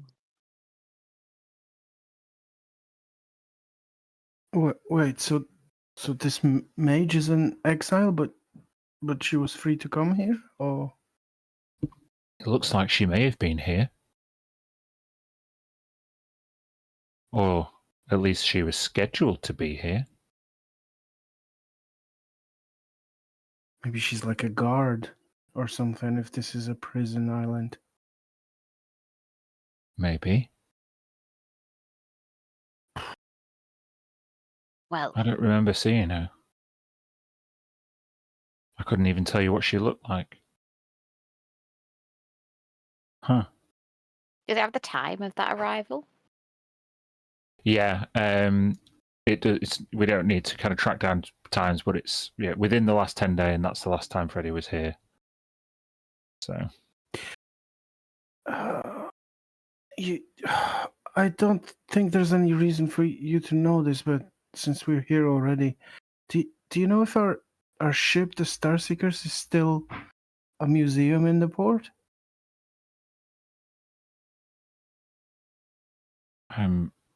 I believe so. Okay, we might need it. You say. We might need it to go to this Felidrandor. Well, be careful.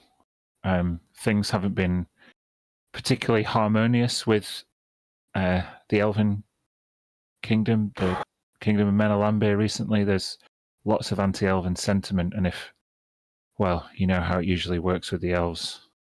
Sentiment goes both ways. Yeah, is that why the town has been so down in the last few months? The trade has it mostly been affected by what, the elves just cutting ties? the Montenay family haven't been here in over a year. I don't know much else than that.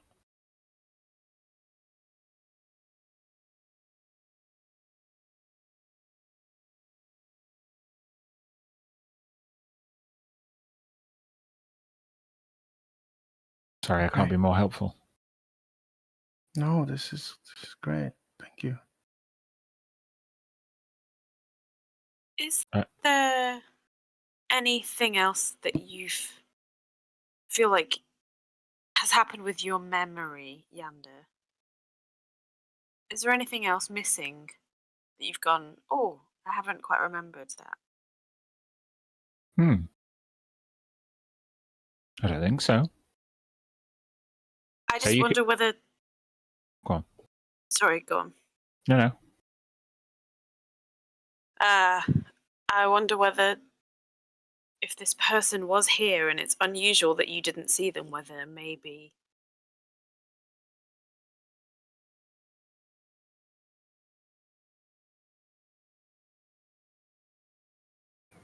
What?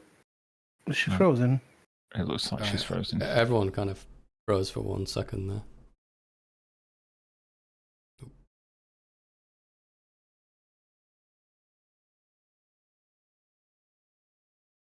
Dude. Lucy? I'm here. You still there? Yeah. Discord is crapping out. It is really being shit. It's everybody that time. Sorry, Mia was saying you wonder whether it's unusual that something. That Yander hadn't sort of seen this person, Talabaste, and whether her memory had been magically tampered with, if that was possible. You can make an insight or arcana check. Very good idea.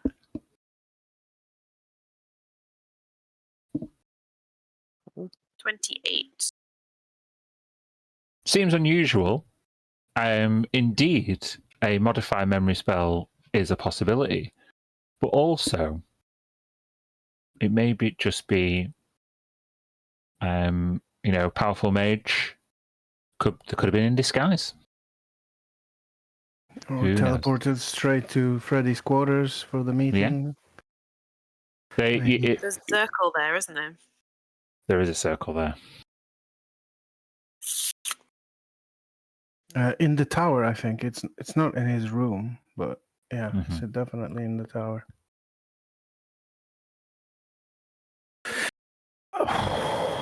So he was definitely working something to do with 1T and possibly researching even something that might kill him. And then he met with someone who is an elf from this island and then left. Or was... He might have been... Okay, fine, there was no struggle, but that doesn't necessarily mean Taken under duress. he wasn't taken under duress, or we've got Tisha, you have to come with us, or charm person, or that sort of thing. So this might have all been staged, that there was no struggle. What I mean,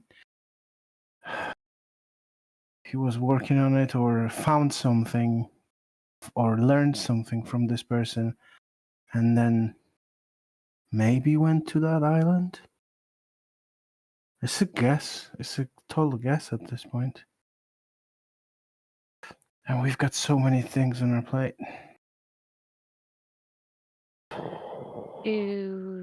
Onward. Yeah, more information. Yeah. Less Good luck. poison. Yeah, thank you. Thank you. We need it. Okay. So what? Tilly and Giselle are going to the apothecary while Red and Mir go see the council or the Jets? Or one of you does one and one of you does the other?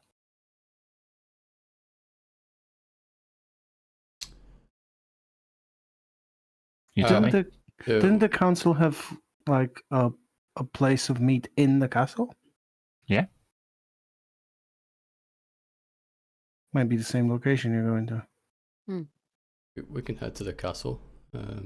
Okay. Mir and Red goes to the castle. I think that if well, sorry, just to say that if there's a chance on the way, Red might kind of wander off, maybe with invisibility, to find if there's any type of statue or shrine to Lathander.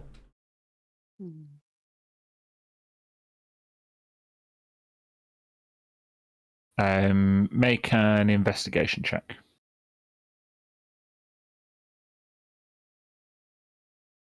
Nine. Not heard of one, and with on the way, being invisible, you don't seek out and ask anybody in particular, but there isn't a statue or shrine that you can find at this juncture, just by having a cursory look around. Then I think for the moment, maybe if Mir would have, probably wandered around and wonder where she's gone, she'd just be like sitting on the steps at the castle. When Mir arrives. Get there. Yeah.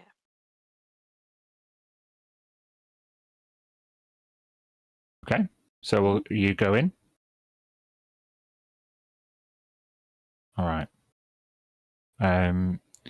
Yeah, you can go up to the Zajets or down to the kind of sanctum where the council would be. You choose. I'm tempted to head down into the sanctum first to see if there's anyone there. Yeah. You go in, and you are known in these parts, Mia, and you go down into the sanctum. It's like beneath the old feasting hall, where the statues were. If you remember, the Broadgrove tomb was. That has all been kind of excavated and reinforced, and it's become a council chamber now. It looks a little bit like a war room, but there's like a round, like marble table with a map of the Isles. Council is not currently in session, but there are a couple of members there, namely Andraste, who looks fresh. She kind of has kind of voluminous red hair, beautiful green eyes. It's early in the morning still, not early in the morning, but it's breakfast time at this moment. And she is just speaking to a civic advisor. The other member of the council who's there is Warkek. And Warkek, he looks... he was kind of this half earth genasi, half dwarf, like this short, stout person with stone skin almost, and his kind of like original predilection for nature magic seems to have been kind of like become like more part of his identity now.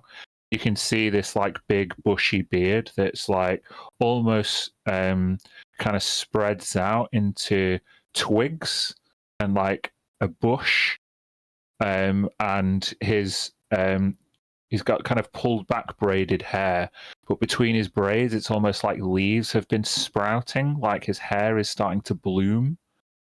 He has like intense green eyes and this kind of like caramel stone sheen to his skin. and he is looking intently at the map of Cerulea through like an eyeglass. It seems as though his vision isn't what it used to be. But one of the kind of civic attendants meets you at the stairs as you come in. Good morning, Mia. I trust the temple is doing everything it can to support the populace at this confusing time. Believe so. As far as I know, we didn't spend much time there before getting out into the city. You hear from that point Warkek pipe up. Quite unnatural, quite unusual, but not itself worrying. Blaine. Mir. It's been a long time. I apologize. I didn't know. Interplanar travel, as we assumed you had embarked upon, can be a perilous endeavor. I'm just glad that you made it back. So come. has the count? Yeah. Okay. Bring your friend as well. Warkirk, this is Red. Have you met before? I don't think so. You usually hang around with the elven lad and the tabaxi.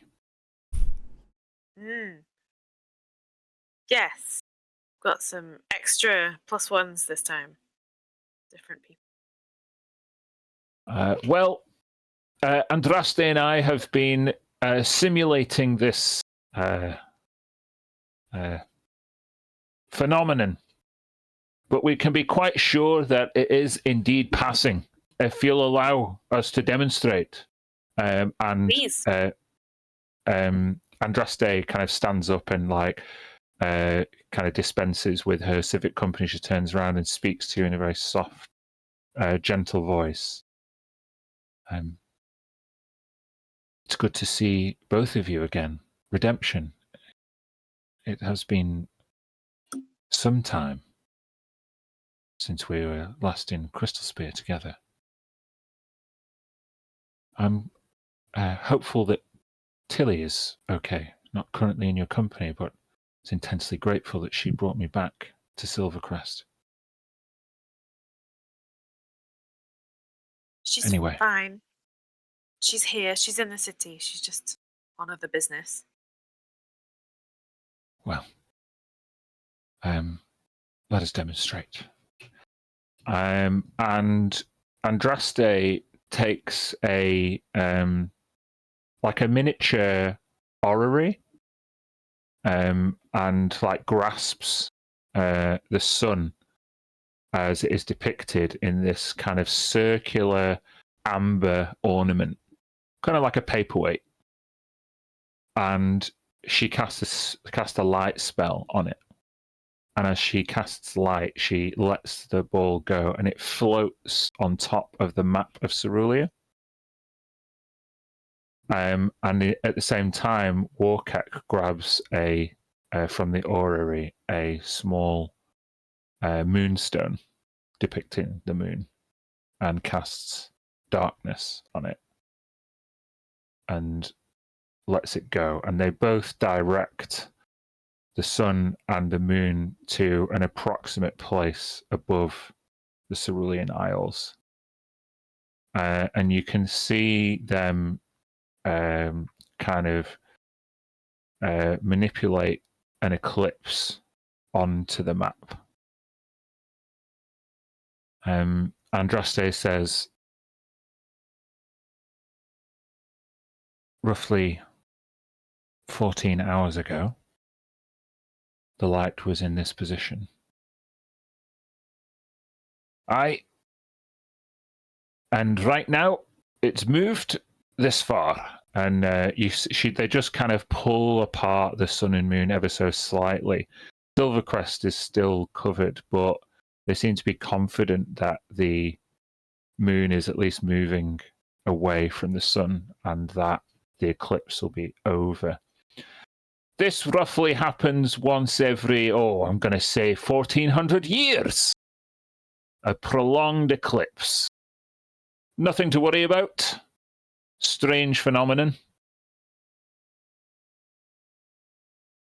I hope you can help reassure the populace that any omens or symbols from any of the gods beyond the divine gate are nothing more than faithful attribution. People seeing what they want to see. Certainly comforting. So, do you know anything about whether there's any superstitions or rituals attached to such a rare eclipse? Oh, aye, there have been bad omens attributed to an instance like this. It really depends who you speak to and what faith they follow. But it is of a particular interest to demonologists. Do you know any demonologists? I'd actually be quite interested to see what their perception of this event is.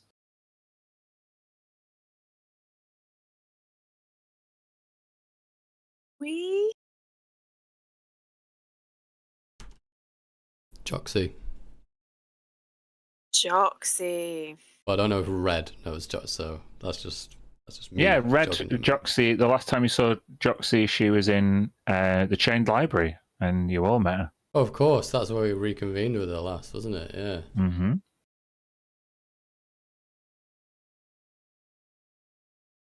Perhaps you might invite them to speak to the council. If you do know any. That.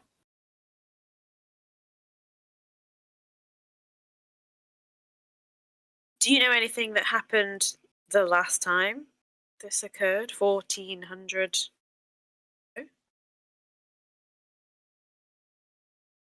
Well, it's not so much the speculation as to what happened here. Records don't go back that far. So really, I'm sure a demonologist would be more informed about this. You really only hear tales and superstition, like you say. I'd like to know more on the matter so I can thoroughly disprove such speculation. As I'm quite sure it means absolutely nothing. More than Mother Nature flexing her idiosyncrasies to the bewilderment of those who expect her to be on time and accountable every single day and every single season.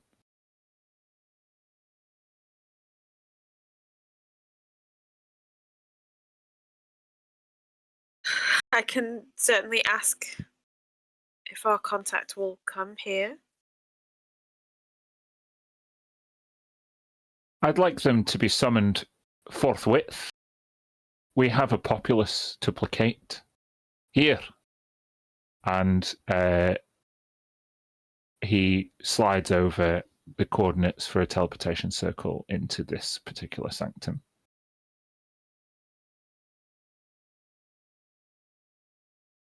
Is that something that I can... No, never mind.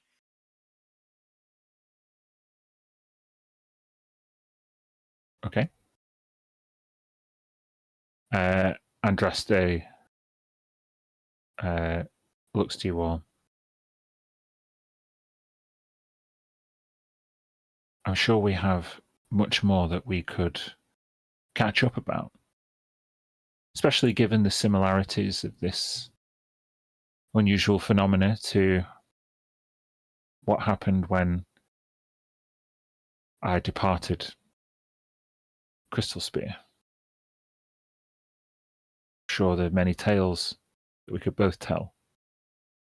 The Zajets have provided a room for me here in the castle, and employed me with a personal guard.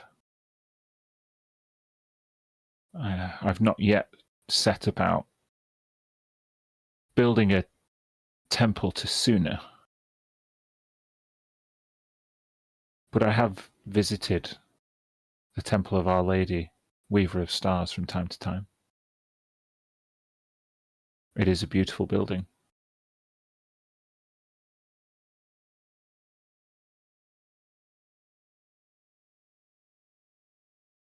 Are there any other questions or news that you bring to us?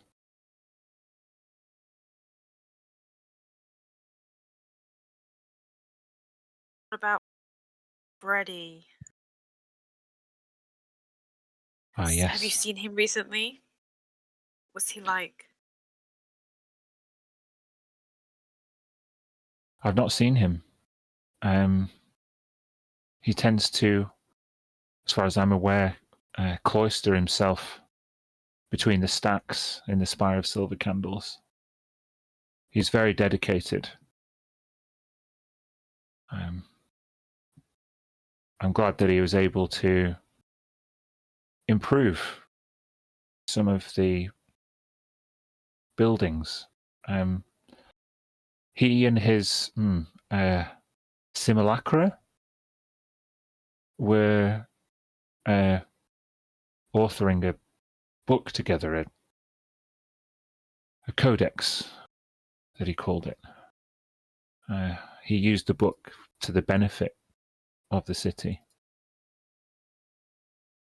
Let me just...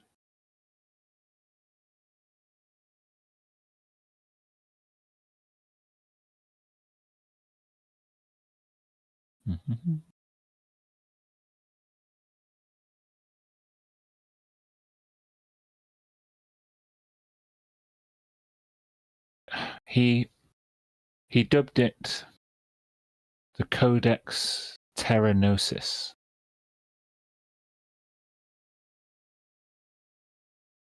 Okay. What's that mean?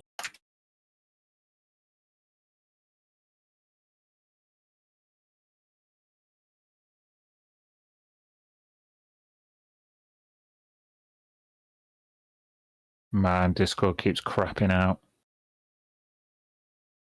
Codex Terranosis. Any speculation? Well, I was about to ask for an in-game hint from Red's knowledge, but Terra, Earth, World, Gnosis, knowledge, hidden knowledge. More like creation. But yeah, it's a codex. Seems to be that he is used to help build things in the city. Oh, cool.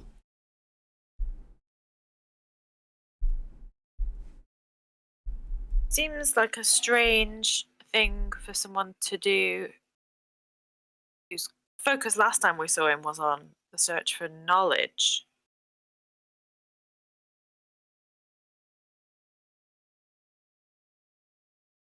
Well, I did see him at odds with some of his fellow Fredericks. Honestly, the few times that I bumped into Freddie, I wasn't sure if I was talking to the real one or not. Some of them seemed intent on reinforcing the spire and,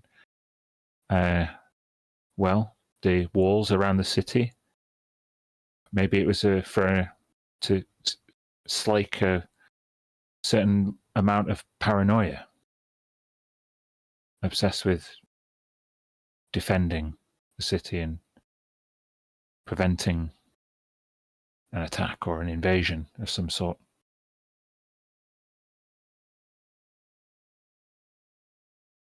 Thankfully, none of those worries have come to pass. At least not yet. Sounds like there has been a lot of unrest. Yes, whispers of war with the elves. The War? Zajets are pessimistic about the possibility. But those would be political matters outside of our remit.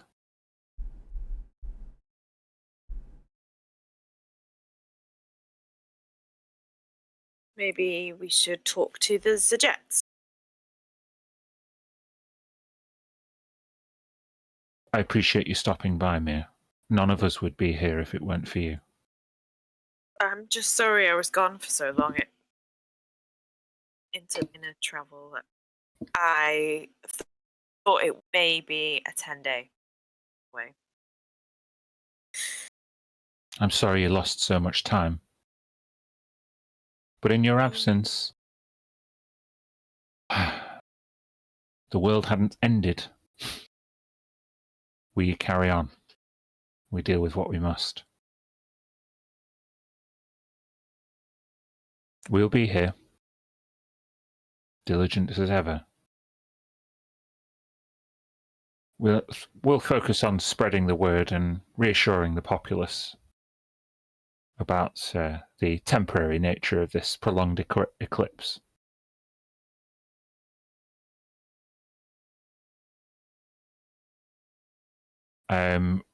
What would Red and Mir, would they be looking to reconvene with the others after this, or go and see the Jets now? I mean, we'll probably want to see the Zajets while we're here, but I don't know if the other guys intend to catch up with us here or if we arrange to meet somewhere. Yeah, we'll cut to the guys at the apothecary now, if you want. Yeah.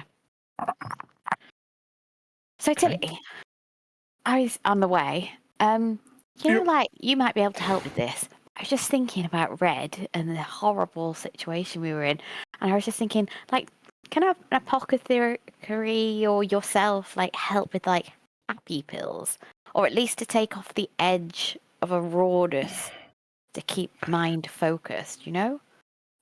So let me just make sure I understand you correctly. You're asking me about like mind state altering substances. Well, have you met me? Well, I know. Of course I have. I know your kind, but I'm talking what about other more kind is medically. there?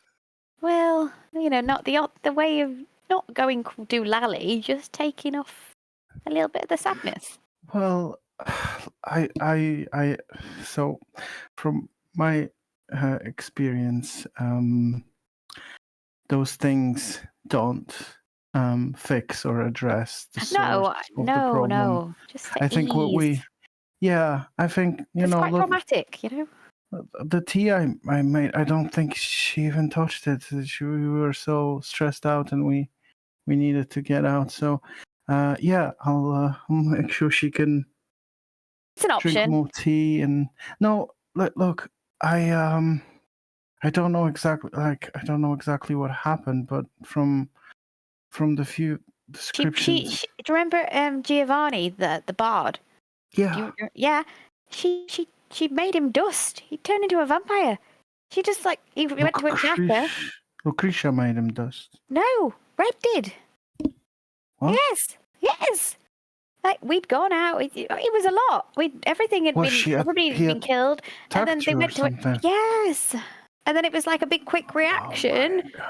She would have wanted to do that, really. It was a vampire, and they were attacking. And he was like, "Oh my god!" I still can't get my head wrapped around the lost time. I feel like we're letting everybody down. That we did let everybody down, I don't know. I feel like we've done a good thing and a bad thing at the same time. I don't know. Yeah, well, anyway, we didn't intend for this. It just sort of happened. I just gotta make the best out of it and make sure that it doesn't happen again. Yeah. Or we never go into the infinite library without protection of others. I don't know. Yeah, or like, when we have like save the world on our task list, I guess, at least in those circumstances, maybe not. Or, it was a Save fun place everybody. though. It was a really fun place. It was a fun place, but I guess we can't save everybody. Oh, I don't know. No, Only 5 of us. well, we're doing our best. I just wonder what we're gonna do next. Is the biggest thing. Oh, I've got so many things to think about now. But let's find out more about your liquid death, eh? It's a great name for it, right? Great name. No. You reach the apothecary of Verthica, and she is a amethyst dragonborn who keeps a relatively kind of low profile. You see her apothecary is adorned with lots of exotic fabrics, and there is a smell of burning incense as you walk in. Most of the potions and potables on display are locked behind different glass cabinets, some even with a chain and padlock. You can see various remains of different creatures distilled in different potion bottles. Some of the potions look quite viscous and volatile. There's just lots of different visual stimuli, a whole multitude of greens, purples, oranges, reds. And Vertica herself is positioned behind her desk as she is using a mortar and pestle. And has only just started really grinding her way through quite a lot of mint. There is an overwhelming smell of mint as you get closer to her. Is that a fresh mint by any chance? Yeah. Okay. So what happens to it when I get close? Oh, yeah. Well, it's already kind of been chopped up, but as you get closer, the green mush that she is grinding up turns Oh, God. more brown. And the smell becomes from like a sweet mint to like a putrid, rotten flowers. Oh, no. Oh, And Vertica starts grinding more and more. Ugh, that looks spoiled. what is happening? This mint was bought this morning. Weird. She like throws a mortar and pestle down. What do you want? Hi. My name's Tilly. This is Giselle. Hi, I'm Vertica. I sell things. Are you buying or what? Maybe. Maybe. Weren't we supposed to bring Shamslavuk with us? Is he shambling outside? I'm just gonna check. He's following us. Shamslavuk is been accosted by a few members of the public who are shouting verbal abuse at him, seemingly great for the way he looks. Oh, Giselle's going to step outside. Tilly, I'll go and sort this out. Yeah. Please, and bring him in. Yeah. Hi, my name's Matilda, and it is really nice to meet you. And yes, I would like to use your services. Maybe not particularly buying something. I'm not grinding up any mint anymore. No, it looks like it just completely went dead. Maybe there's there's something in the air here. Maybe I was asked to I was told about your place actually by our friend Shamslavuk. He said you were doing some research with him. He's just outside. Yes. We're just getting him in, but yeah. I cut in briefly to outside. someone throws a rock at Shamselvuk and he kind of ducks and it like hits him. And they're Oh, like, yeah, it's like they call him something like an elf lover or some kind of beast. And they throw, and he kind of runs towards you. It's like, Giselle, I hate the public. oh, I hate them too. You leave them alone, you big bully. And she casts darkness in front of her, and then takes him in. Screams erupt from the crowd of people as they all run in directions that they're not sure where they go. You see a few of them like stack it as they step out of the sphere of darkness. Yeah, That'll do during an wonders for his eclipse that reputation. nobody Yeah. knows where it came from. She just throws darkness. Oh Yeah. wow! It's Nice. her. She's a witch. Ah! Be fearful of me. Yeah. Thank you for that, Giselle. It's okay. You okay? Yes, I'm fine. Okay. Do you want to come in here? And at that point, Vertica looks up. Shamselvuk. Back again for me to try and kill you. Ha That's quite funny. Shamselvuk says, she's joking. My halfling friend who made it ahead of us has a particularly potent liquid for your analysis, Vertica. Yes. Where did you find this?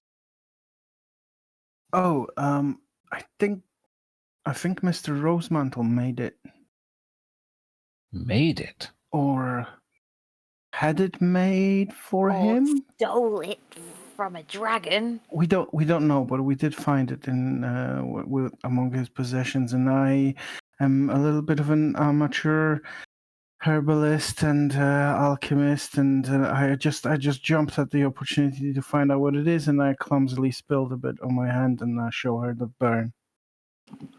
It just feels like it. We used some powerful healing magic, and it doesn't go away. Normally, it does, and this one's different somehow.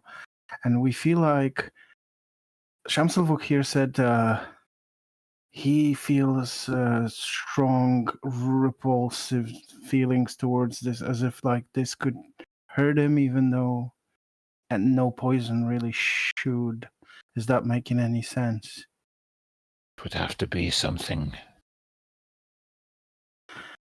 almost unnatural or otherworldly. It's possible. Where do you think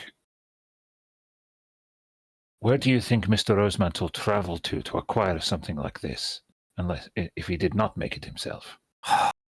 It could have been another plane. It could have been potentially Abyss. Maybe. Yes. Powerful magics from the realm of demons. Yes. I need more to go off. So many layers. Yeah. And she starts like rifling through her drawers. We try 531.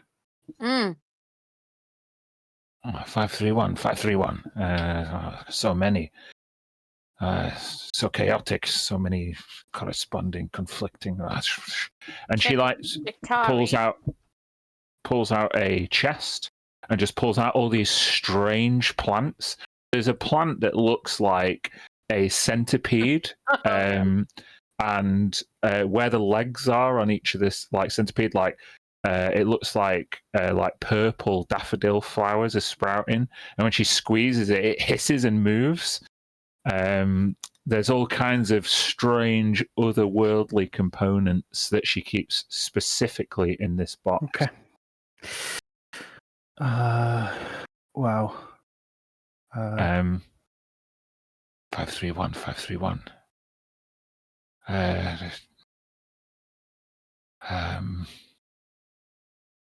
Shamselvuk, please shut the door. And he goes and obliges. I'm afraid I must cease my assistance in the immediacy.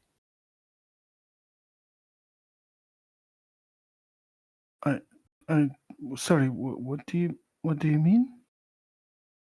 I could lose my trading license for this if I were to.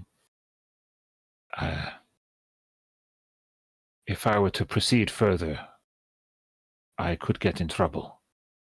Oh! I definitely wouldn't want you to get in trouble. Definitely try it. I just you would be You don't doing this. understand. Yes. This is not regular apothecary. It is hemocraft. Oh. Oh, that's why I couldn't figure it out.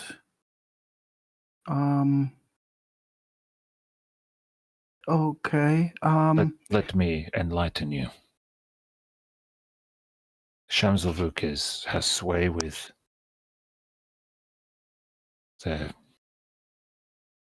Spire and Mr. Rosemantle. We are only following his research, but I worry. If Mr. Rosemantle is concocting things like this, has he been practicing dark magics? I'm afraid I'm going to have to ask for some insurance. If I lose my license, my business goes under. I need money to provide this any service further. Well, of course. I'd be happy to pay. What do Figure you we need? looking at. Assuming this results in me losing my license, I could lose months of business, but also a criminal fine. I'm looking at least 1,500 gold pieces. Fine and lost business. That seems fair. I look. I thought I'd mention this because I just introduced myself as a name, and I don't know if you know this, but I am part of a group called the Star Seekers, and we are kind of, the protectors of the city. If there was any legal problems, I'm sure I could help you. I'm happy to give you money for the service rendered, but I assure you, the service you're performing is to help us and not do anything dark or crazy. Make a persuasion check at advantage. Sure.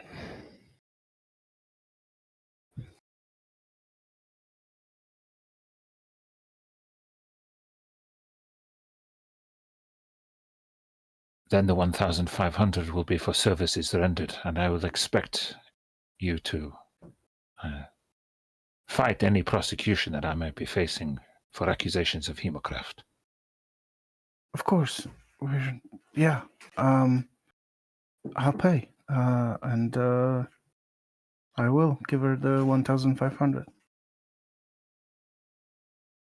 She puts it in a lock case and puts it under a desk before she then unveils some scrolls.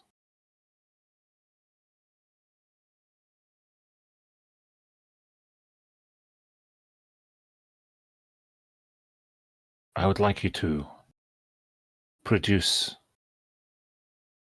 this vial and pour out the substance onto this. And she pulls out a onyx plate. Yeah, it's very caustic, so I think that's a good precaution. So I take it out. And as you pour out the liquid, the smell is overpowering. The rotten mint and the incense are immediately replaced with this strong, caustic, metallic sensation, and the Dragonborn then kind of casts a spell to not like neutralize the poison, but kind of to contain it and stop the kind of noxious fumes like spreading. She then says, I have managed to preserve it. I think I understand what this might be. And she says, Shamselvuk, unveil that scroll. And as he goes over, the two now collaborate in this endeavor. And Shamselvuk says, yes, that was it. The 531st layer of the abyss is called Vudra. Vudra is an ancient Saruki word for the sea of blood.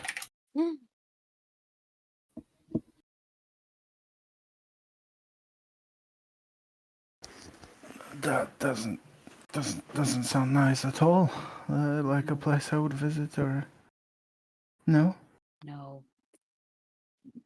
And then Vertica takes over.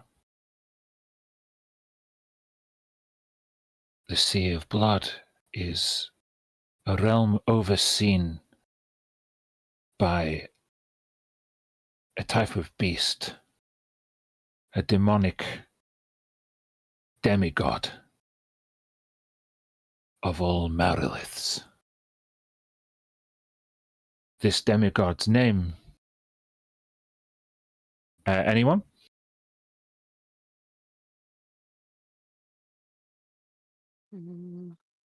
Silver? Shaktari. Oh, Shaktari, that's right. This, on Vudra, there is a rare substance, that a few drops of which you've brought to me, called Shaktari's ichor. What? Yuck. Why is that yuck? I mean, just yuck. It sounds yuck. Why does it sound yuck? Because anything that has the word ichor in it is yuck. Is it? What's ichor? Excretions of some kind? I don't know.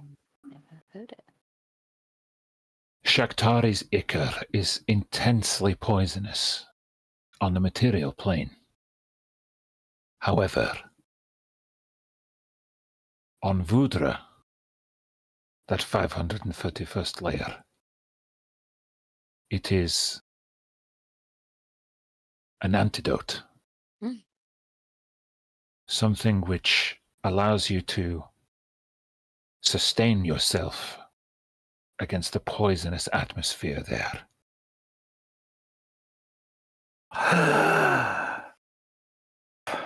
He went to the abyss. Frederick Why? He went there. I don't know why. But that's why he has this, obviously.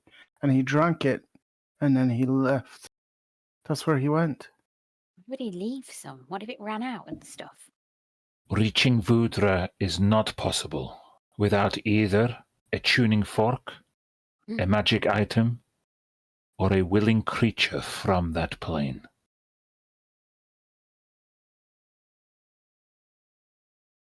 So like a Marilith. Was that person that visited a blood relation of those things? Do Mariliths have shape-changing abilities? That you know of? I have only heard stories, but they are demonic. Manipulation and subjugation are their prime motives. I would not believe it to be beyond the realm of possibility that a Marilith could move amongst others on the material plane unnoticed.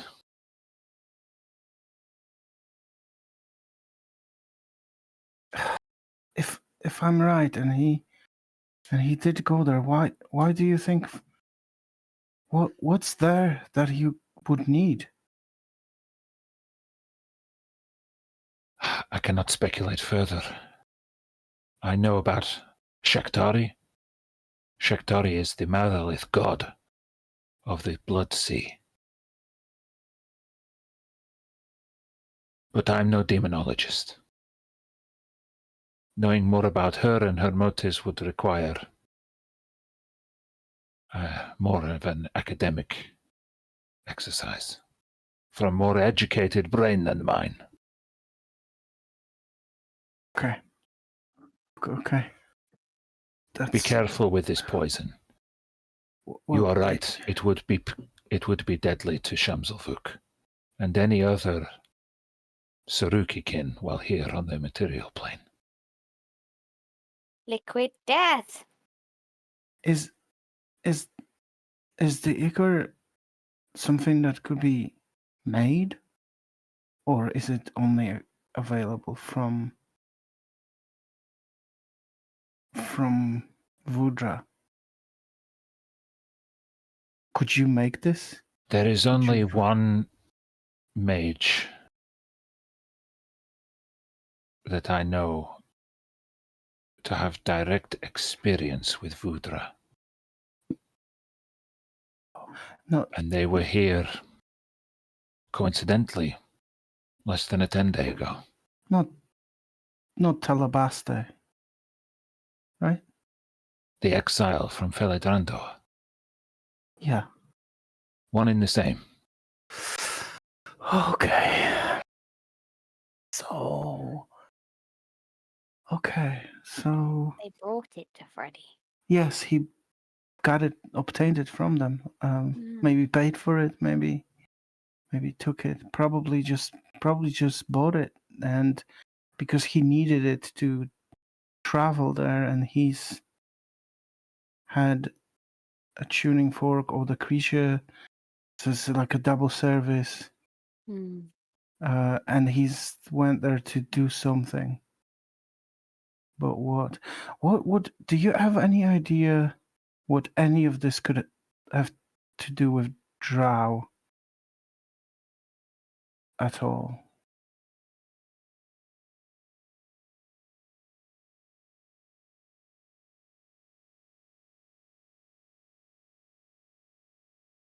I think Talabaste, if I remember rightly, is half drow. Oh, that's a new information.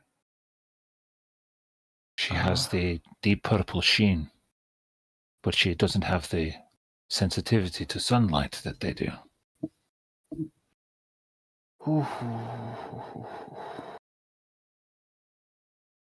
This is a lot. Okay. So how do we go about purging this poison from me?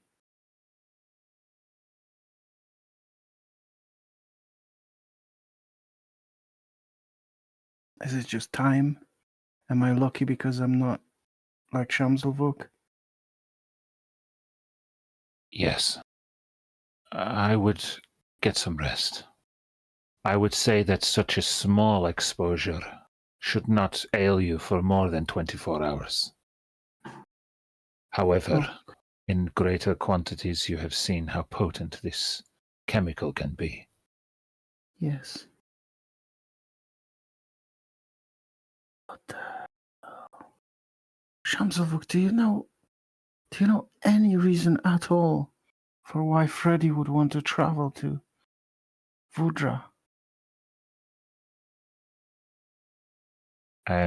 He looks at you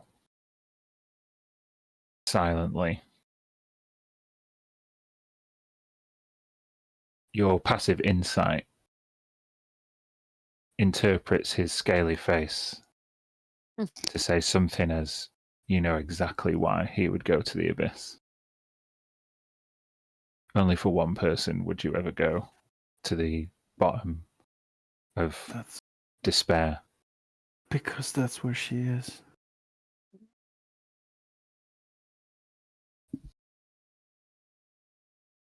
We know where Tisha is, Giselle. That's Wait. Well, we think we know where she is. Looks heavy. We need to tell the others. Mm-hmm. This might change what we do next. Yeah. Before we go, can I ask Vertica if she has any pills to take the edge of any pain? Because I'd like to purchase them. And maybe a healing potion or two. Mental pain, you mean? Not physical pain, right? Yes, emotional pain. What is ailing you, my changeling friend? Oh, it's not me. It's a friend that's actually quite depressed right now. Oh, sure. A friend. Okay. I Okay, get it's me. Okay. Keeps me going. Ticks me over. Okay. Yeah, hold on 1 second.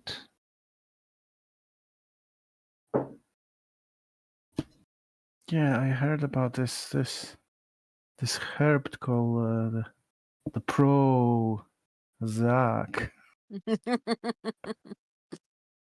Why Zach gets Pro all the apostrophe Zac. Pro red. Pro. Isn't that like a famous necromancer? Yeah. The great Pro Zac. Ruler of Xanax. Ruler of the plans of Xanax. On the plains of depression. Oh god. I don't want it to make her sleepy, though. For now, though. Sorry, I'm just having a little browse. She says, other than various chemicals that get one inebriated, I find a strong hit of caffeine maybe replaces with your anxiety with physiological arousal. If you need a friend who needs a pick-me-up, give them this. And she hands you a magic item that is looks like a metal cantina.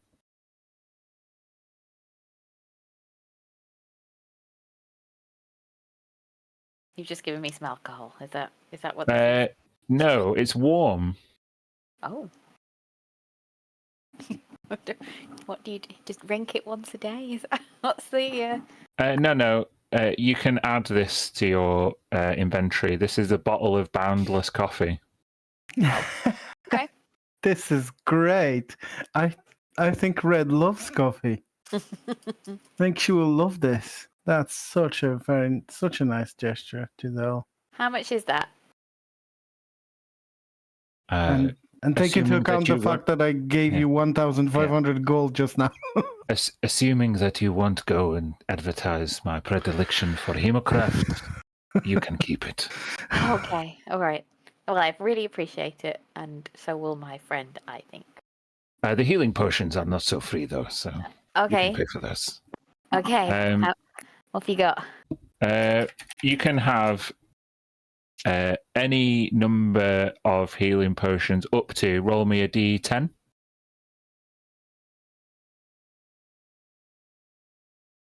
7. She has 7 healing potions in stock. 1 supreme. The rest are a mixture of greater. Is there a superior as well? Yeah, greater and superior ones. Can I cost up 1 supreme, 2 greater? Supreme are like stupid expensive. Yeah, they are really Oh, expensive. were they? Okay. Yeah, over 1,000, I think. I'll tell you. Yeah, a supreme healing potion is 5,000 gold pieces. Oh, I see. Superiors are 500 and greaters are 100. Okay, 2 superior, so that's 1,000, Mm-hmm. and 2 greater, 200. Cool. 1,200. Mm-hmm. Nice shopping. Yeah. Brilliant. backup. All right, I'm good to go. Okay, let's head towards the castle, and you should go gather some more mint. I think this one's done. Weird, though, isn't it? Yeah, so weird. We should go. Okay. Vertica waves you off as Shamslavut unlocks the door. If you don't mind, I will be taking the back way back to the spire. I don't like to be seen out in public. Oh, that's fine. We get it. It's not fair that you're being treated this way. This is not your fault. Whether you got turned into this or born like that, that's no way to behave to another being. I'm sorry you have to go through this, Shamslavuk. I wondered if I would have been so different had I observed this snake mage of the alleys of Silvercrest. I try not to judge people, for they know not what they do. You're a good person. See you around. He waves you off. He's such a nice person. What is horrible would happen to him, Giselle. Mm-hmm. We Sounds weren't bloody able to awful. stop it. Yeah, it totally was. And this was about the same time where we lost Tisha, and she. You heard stories. She was great. She was Didn't really we good see person. Tisha on the Vampire Land King thing? The other version of her, yes. So that was another version. So yeah. oh yeah, sorry, it's the same Other person we're talking reality. about. Everything Yes. gets way too confusing with Yes. when Nevermancy is involved. Back in the game. But our Tisha, I thought she was gone to us. And Freddy would not accept it. He was going to find her no matter what. And it looks like he has. And what sort of magic and effort and commitment to find somebody in the 531st layer of Abyss. I can't even I cross my always head think around it. people that have gone through some sort of trauma, a bit like Shamslavuk there, kind of change their personalities. I wonder if she's... Yeah. Well, whatever happens there, I don't know. I just feel like I want to go and help him, but I don't know if we can in any way. We don't have the right tools. So you meet up with Mia and Red as they are granted an audience with the Zajets. Would you like to do that together? Sure. Yeah, you meet up in the kind of the main hall, and it's busy. There's a lot of angry and scared people who are petitioning the Zajets for answers, and they seem to be giving nothing but half answers, trying to reassure people. Castor Zajet is talking about forthcoming investments that they have got from the dwarves at Huntertop Mountain, who are like the OG investors in Silvercrest. But it's all very kind of weaselly worded and kind of bogged down in half-baked promises, and doesn't do a lot to stem the tide of fear which seems to be rising before your very eyes. Do you guys just want to catch up before you all get granted an audience?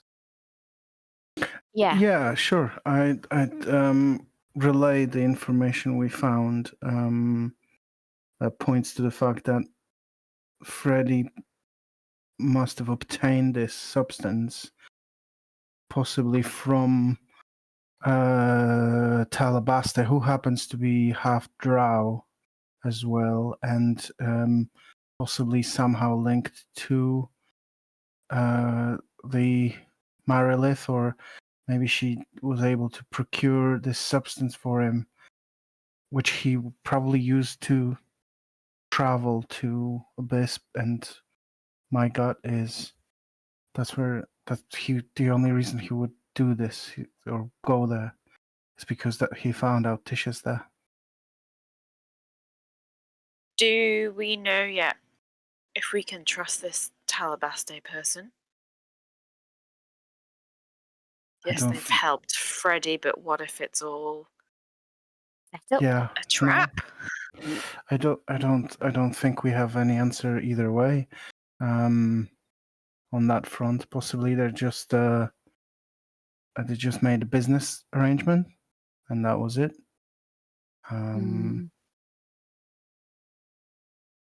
Provided him with the tuning fork for that place, or something. Just grab Tilly's hand where the poison went on, and ask, what do you think was going to happen if May hadn't fixed this poison? Well, it's not really fixed. It's so strong that even the best of magics that was you guys tried didn't really. I still feel it's affecting me, though it's lessening. And the apothecary, she said that she doesn't think it's going to last more than 24 hours, because it was just a small exposure and it was on the skin rather than ingested, which would have probably meant death, which is kind of weird. But he says that same poison in Vudra, which is the name of that layer of the abyss. That's Shamsulvuk told us this. Vudra, and Shaktari lives there, who's the demigod, and it's a horrible place.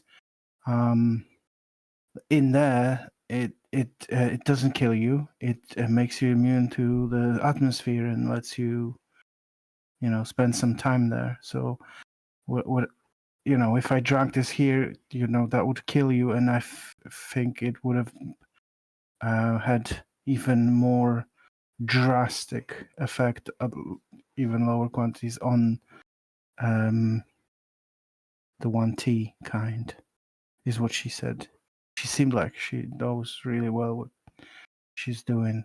And also she fleeced me for a lot of money for this service. But I don't mind. Money is just... Well, not just you. We've kind of given the Star Seeker's seal of approval on her work. Yeah. If she gets into trouble. Yes. Yes, she didn't do anything wrong. She just tried to help. So as long as she doesn't use it in any further research and then expect us to cover for her, then it's fine. Tilly still have the vial? Yeah, I would have taken it. Probably has very little left though, because I had to. Yeah, it's literally not much more than like a drop rolling around the bottom of this vial. Yeah. Red looks at it and we're like, why did he drink it here?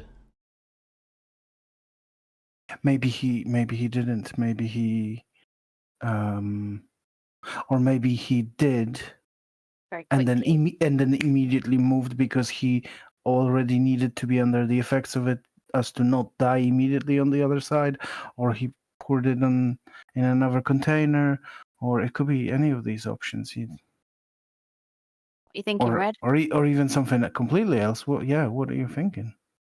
Maybe you've just got a little more optimism left than I have.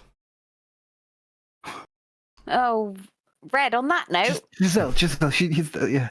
It's, if there's hope that Tisha's alive, then I don't think Freddy would have done anything that drastic. I agree. Unless that tuning fork was from him coming back from a different plane of existence? What if he's already been to Rudra and he Then came back? Came back with.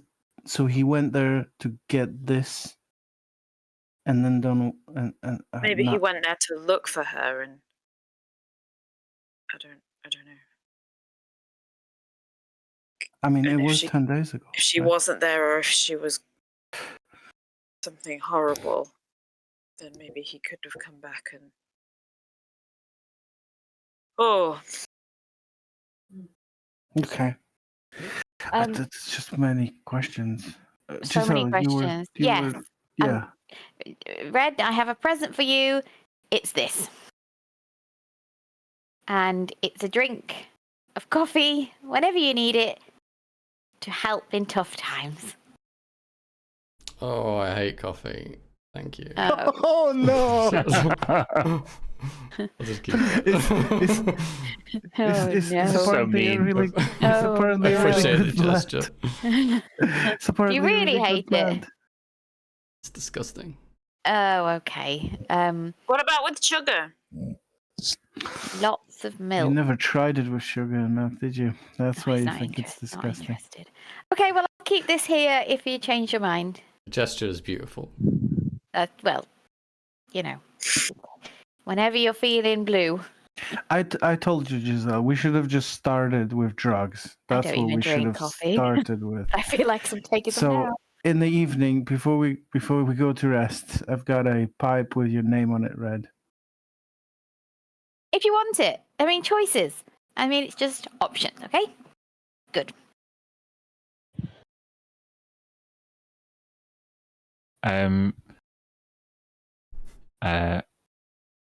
A civic ambassador approaches you all.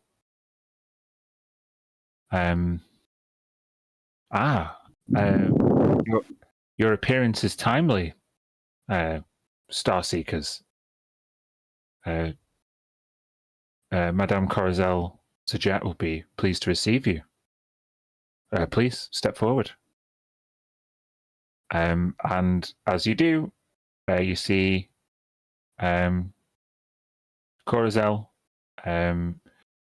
newly kind of like reconvened with her brother, returning to help guide the matters of Silvercrest through these turbulent times. There is a formal announcement as a few people who are waiting around kind of mill off, and you're given a version of privacy for about 20 minutes. And as soon as a few of the people kind of mill out, Corazel kind of slumps back into her chair. Oh, it's been a long, long time, Mia.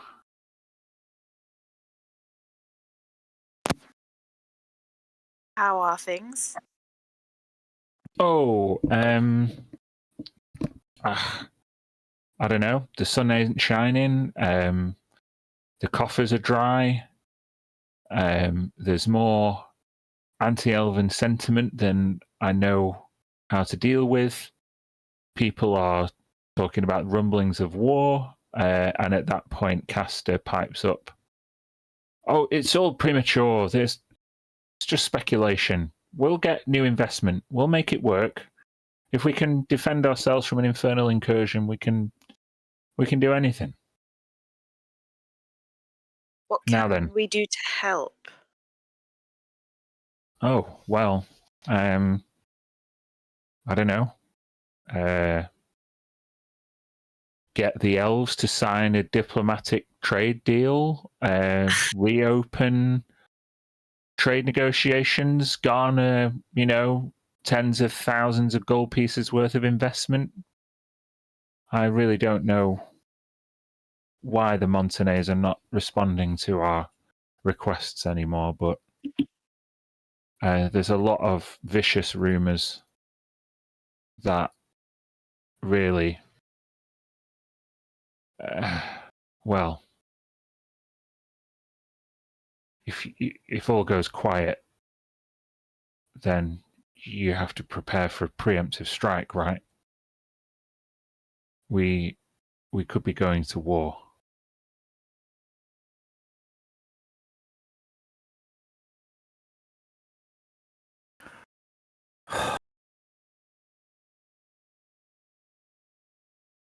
That's not good. No. The settlement wars were bloody and deranged enough. We could do without the elves kind of taking advantage before all the settlers have had a chance to have another generation of kids.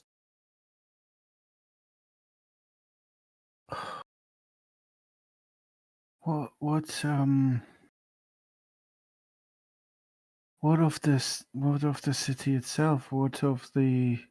Do you have enough guard? Do you have enough resource to keep the peace? And obviously this thing that we're looking into, the eclipse thing. How is the city? Is it ready to burst? Is it do you have control still? We are still in control. There's disquiet and discontent. The demonstrations have only started within the past 10 days. People want to call for an election. The Merchants Guild want to re-elect, or at least re-inspect the position of chairperson. I don't see any viable candidates from the, racist pirates on the docks. The Zentarim never came back. That's one good thing. Right now, I'm relying on the goodwill of groups like the KMF and the Ghosts.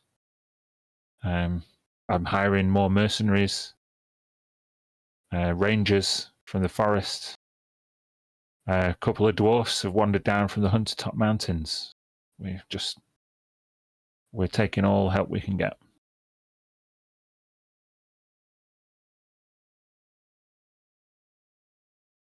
Is there really no concrete understanding of why this has happened?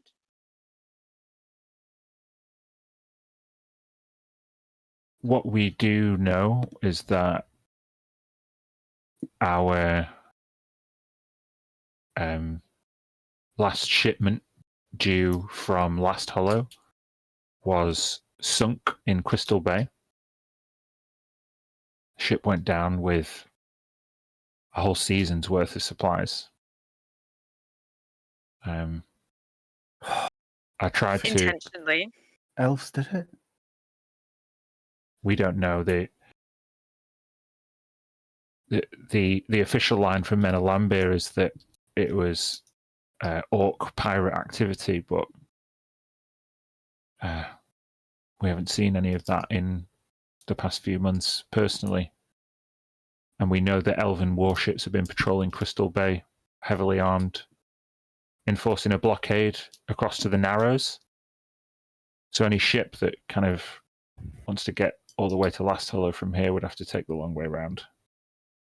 We'll go north. It took ages when we did that. Yeah.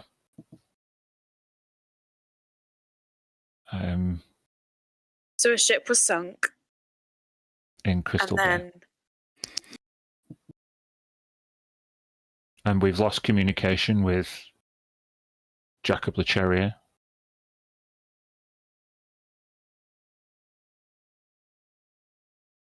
We have had no contact with the Montagnais. Rumours persist that the youngest princess of Arnelian Tisha has gone. The rumour is that Menelambir, who I know were in around Thalor, they weren't exactly close with the Montagnais. They weren't one of the inner circle families, but now it's like Tisha's disappearance is being used to justify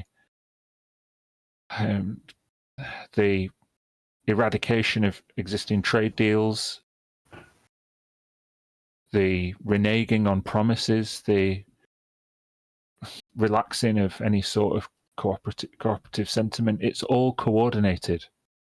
It can't all just be a lot of separate incidents. We can't have just pissed each separate house of elves off all at the same time. This is a plan. Yes. Oh, now I'm really worried about Nain. She went back there, didn't she? With them, and she would know what happened to Tisha. She wouldn't stand for her name being used in such a way that, unless they did something to her.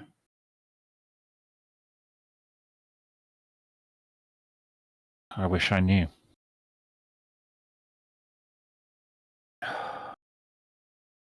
I'm gonna look at the others and just sort of give them a look like,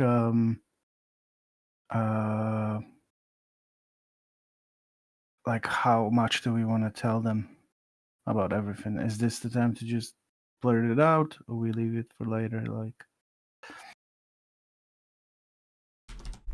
How does it look in terms of you said earlier that there are people and officials here that take an audience, kind of asking for answers from the Zajets. Is that kind of still in the background going on? Are people still around? No, you've been given privacy all but a contingent of the Zajet's personal guard.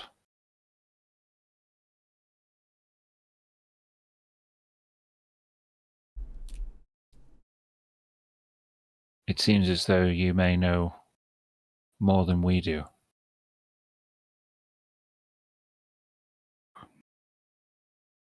maybe we are a bit behind. The reason why you haven't seen us for a while is because we got kind of delayed at a place that it's too long to explain. However, there is a plan, we think, and we know a little bit about it. We have come across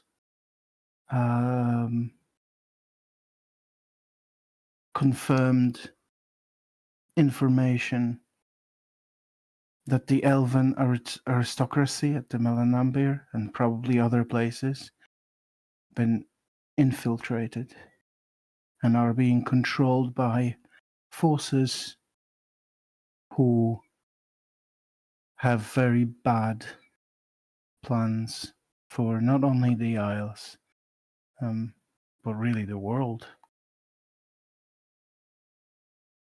Bad plans. Hmm. What's worse than war? I'll look to the others. I don't want to be the only one talking. So if anybody wants to pick up from there.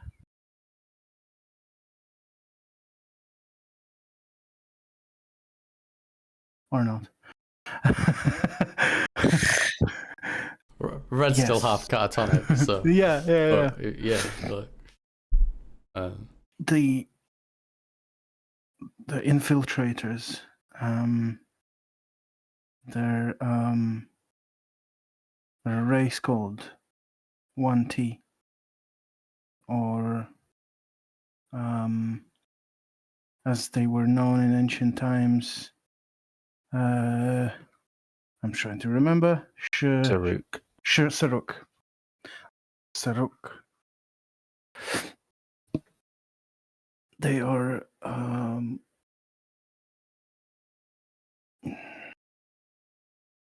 are able to disguise themselves and walk around, and they have been at this for a very long time. Well, I'm just going to come out and say it because there's no way to just sugarcoat this. They plan to bring their deity back into this world, something that is so horrible, so terrible that it was, we think, locked away by maybe gods or equivalent millennia ago. And that entity, we know, as the Night Serpent or Dendar. My God. An upending of the celestial order. An unleashing of an ancient god. That does mean more than just domination of the Cerulean trade routes. Yes, That means eternal darkness. we think so. We want to stop it. We're gonna do our best to stop it. We have some leads. We know about some people involved in this. But it's not going to be easy because they are so ingrained in the elven society and they control the higher echelons of power. And the Montagnais, or at least the grandparents, I'm not sure about Nain, but they were all involved in this, and in around Thalor, the aristocracy. I don't think it's all of them, but it's enough. As you speculate as to how deep this conspiracy goes, there is a rattling on the chamber door. And you hear the muffled, the chairpersons are in session. I'm sorry. Yes, of course. I need to open this door. And the door opens, and a stout dwarven character advances into the council chamber, or the merchant chamber, and the guard politely tips their hat and then closes the door behind this person. I'm sorry to interrupt,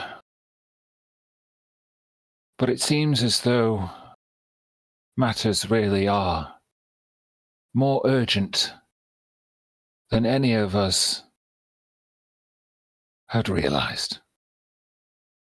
You see this bronze-skinned dwarf with a long golden beard and gold hair that is tied back in kind of red, yellow, and gold. This is a really finely dressed dwarf. I've come down from the Huntertop Mountains on behalf of my clan, the Clanghammers. Seems as though Silvercrest is in a spot of bother, and I'm here to offer what assistance I can.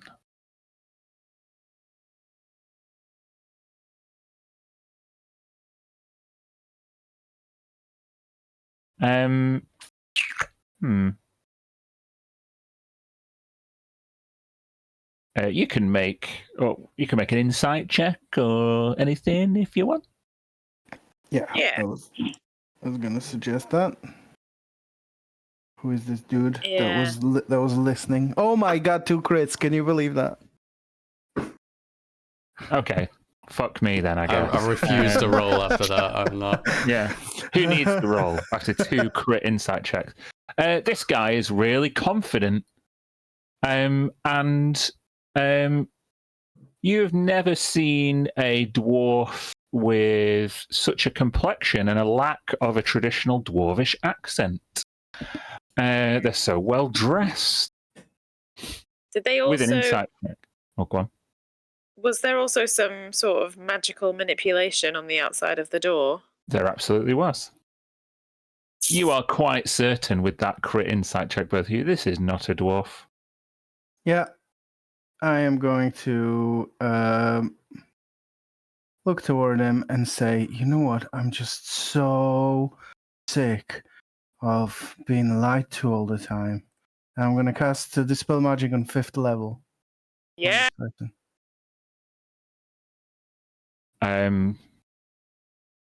He counterspells it with a flick of his wrist. Okay. Now, there's no need to be so accusatory, suspicious. I am a dwarf who brings good tidings, assistance from deep below the Huntertop Mountains. You Do you think clearly we're are not. ignorant? Ignorance? My. The last time I was on these shores, people learned to speak to their elders with more respect. I am Barak Claghammer, of course. Why do you say on these shores as if like you meant these isles and not the... I don't think you are who you say you are, sir. I'm sorry.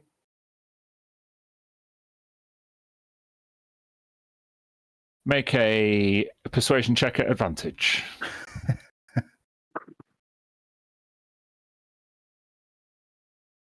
Oh, 12. Oh. And who are you? Tell me of your achievements. Tell me what you've done for these isles. Well, I don't think I need to be engaging in some sort of a contest for with somebody I don't even know.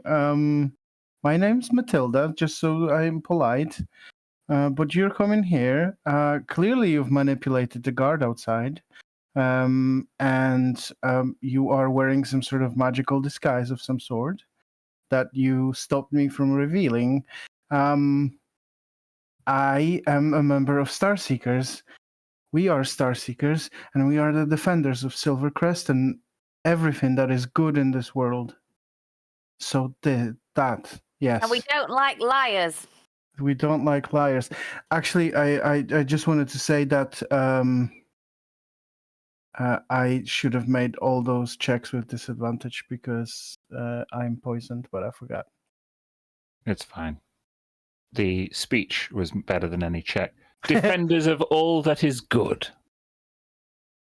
Well, that's exactly what I wanted to hear. And in this big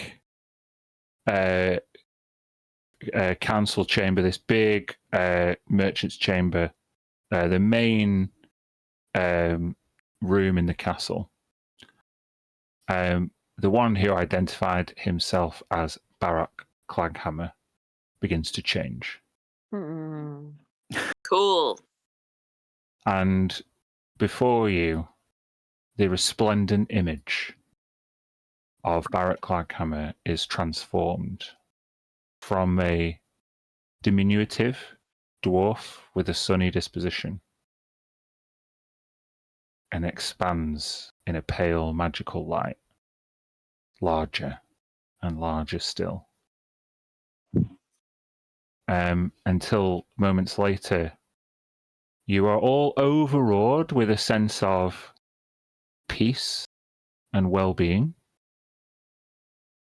as this creature seems to emanate an aura of good, an aura of justice and truth. They turn into a gold dragon.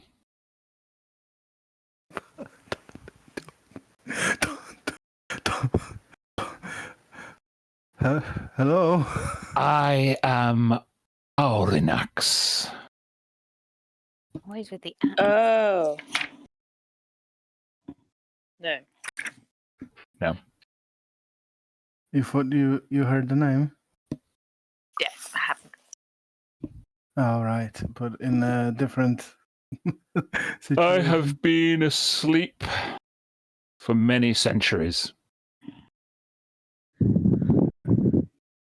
And it seems as though when I awoke from my slumber,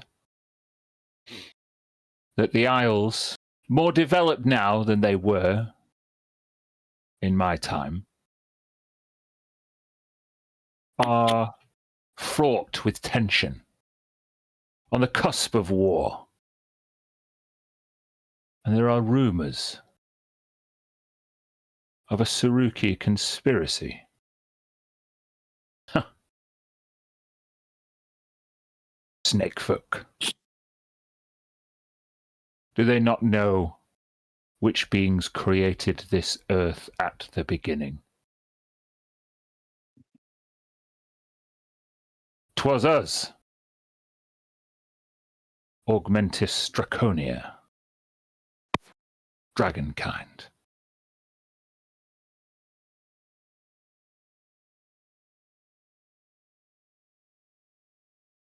Now that you know my true identity, I am here to offer my services as protector of all that is good. And then it kind of nudges towards you, Tilly. Yeah. Okay. How did you hear about the plot? Have you been following what's going on from somewhere? Deep below the Hunt-Top Mountains lies an old Cerulea temple. My dwarven brethren who gave me shelter there many centuries ago awoke me when the inner workings of the temple began to stir. Statues bleeding from their eyes, mirrors showing visions of a world cast into darkness. They awoke me as per my instruction, that when a grave threat to the realm should rear its head, that Oranax, the gold, shall rise to meet it.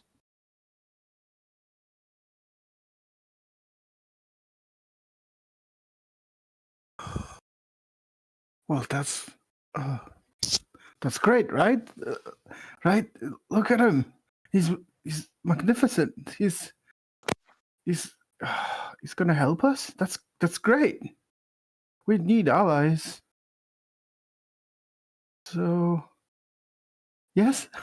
I look at the jets. I want to freaking out. The Caster Jet is just like jaw open. He's like drawn trade routes to the Hunter-Top Mountains. He was like, yeah, we're going to get a trade route going. He's like, there's a fucking gold dragon from the Hunter-Top Mountains. That's nice. Corazel says, Master Oranax, you grace us with your presence.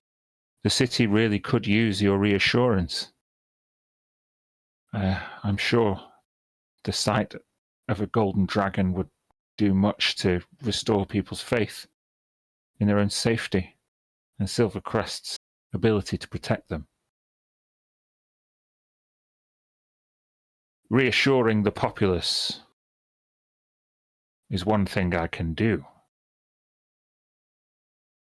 but it would not require even more than the smallest amount of my power. Brave adventurers, star seekers, so I hear. How would you best deploy Oranax the Gold?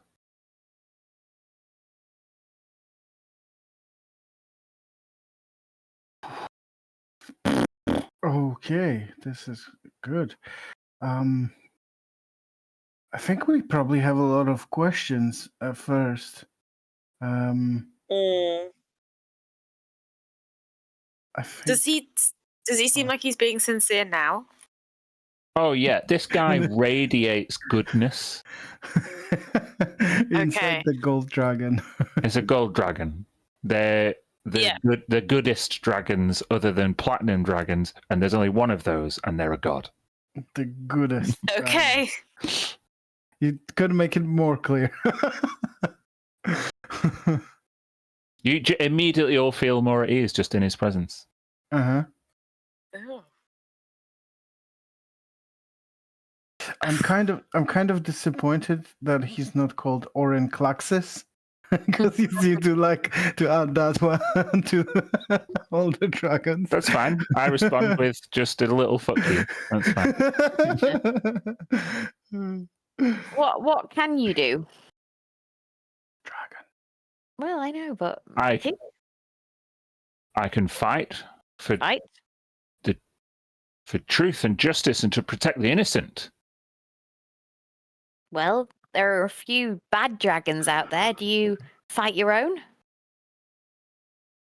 When I last went to sleep, there were a few troublesome wormlings who referred to themselves, upstarts as though they were, as the Primarchs of Pain. Tell me that these ne'er-do-wells have been scattered. Kind of. They're still around. Did we get rid of Voltraxis or did he escape? I can't remember. I think we killed him. Voltraxis was the blue dragon that attacked us on the ship. Then Voltraxis escaped.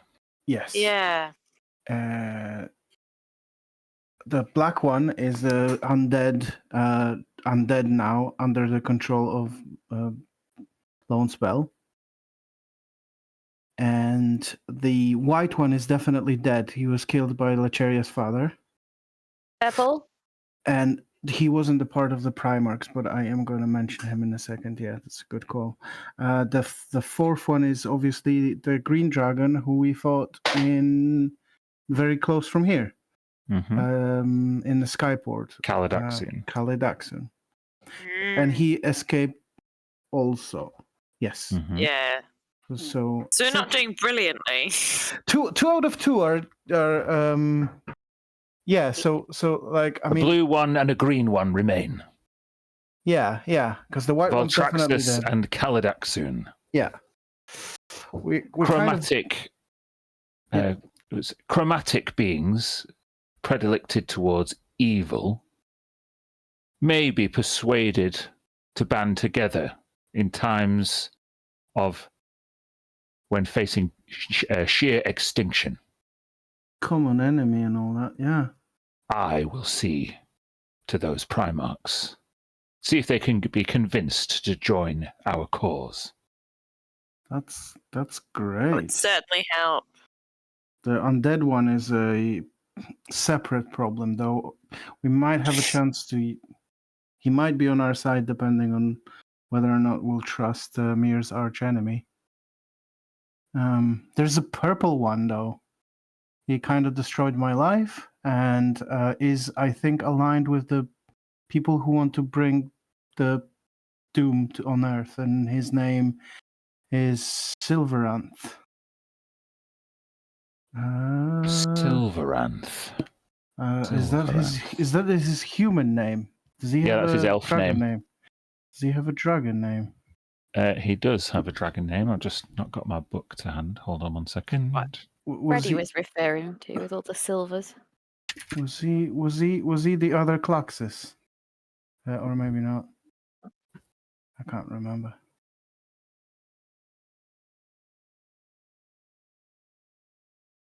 Silveranth is the name of a mortal disguise. Yes. I did know of an amethyst dragon, more ancient than I. Ooh. In my time, he went by the name of Felrivenzer. Ooh, we didn't hear that before. That's right. That's a really crazy name. And I hate him already. Mm. Can you take him? Perhaps with some chromatic allies, we may stand against the amethyst doom. He's also being controlled, though, isn't he? I think He's it's kind being of controlled by Manchun. Wait. I don't. Have I got that wrong? No. I think you're very close. I think Manchun has a gauntlet that will control him, but I don't think he's actively controlling him now. I think that's what we. Okay. Is that right? We Is that don't right, know Ian? that bit. Yeah, it's unconfirmed. Yeah. But yeah, there is the Hand Okay. of Greed, which has the power to compel dragons, and Right. Lord Silveranth was in possession of it, and Manchun is Stole it. now in possession of it.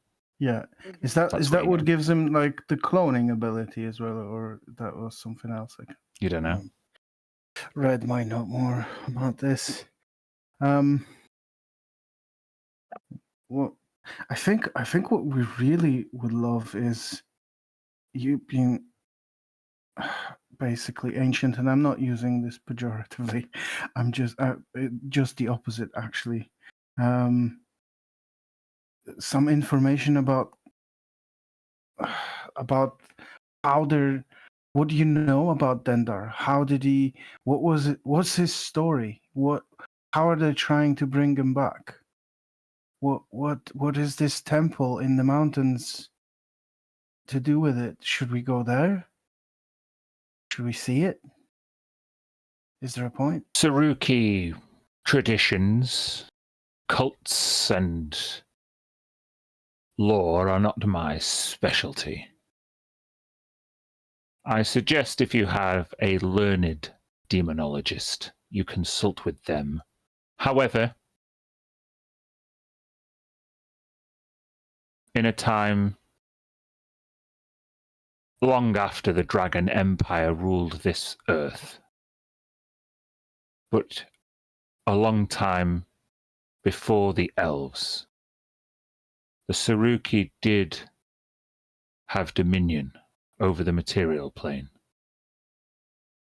They raised floating palaces and temples from the earth into the sky, bending magic to their will and enslaving earth dwellers from below their floating palaces. They had a taste of an empire. They enforced hierarchy and drew what power they could from this earth into their blood. And it is from the Saruki race that the races of the Yuan-Ti, elves, and lizard folk were all born. Elves are descendant from them? They were the first mortal beings to supplant them after their empire fell. It may have taken centuries, but whatever immortality they drew from this earth still lingers in the blood of elves. I suggest that if a conspiracy is being hatched, it will be in the longest established and most proud elven houses who can look further back than any others. They have always been ones to honour tradition and to cast aspersions on those whose houses have not been as long-lived as their own.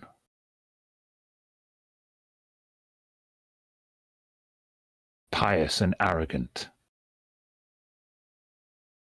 as many mortals can be, I tend to look upon them with pity. The raising of an empire is no thing that any dynasty should like to go through. But it seems as though that is their intent now, to inflict on others. They must be stopped in the name of all that is good.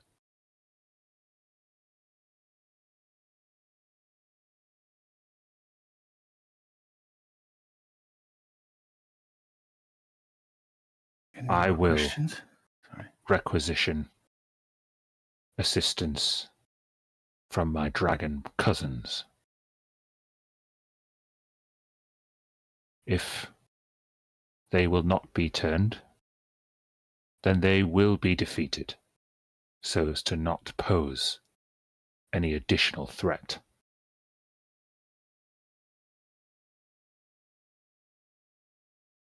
Is there any way that I might directly assist you before I disembark?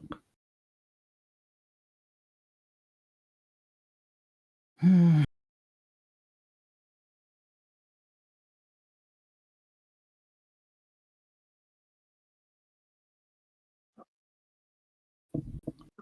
How would we Mm, get in contact with you once you've gone? Give us your number. Give us your number. Give us your calling card. Say a prayer to me at dawn, and wherever you are on the material plane, I shall hear it.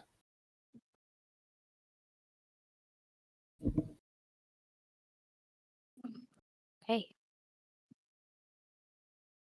This is a lot.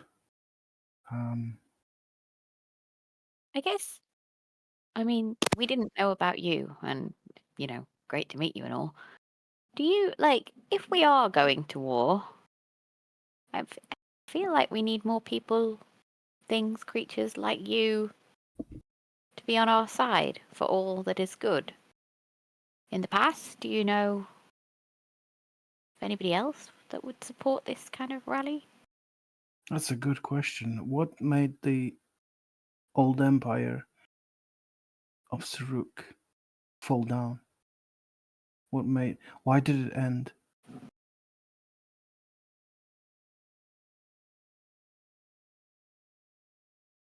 As all great empires who aspire to the heights of power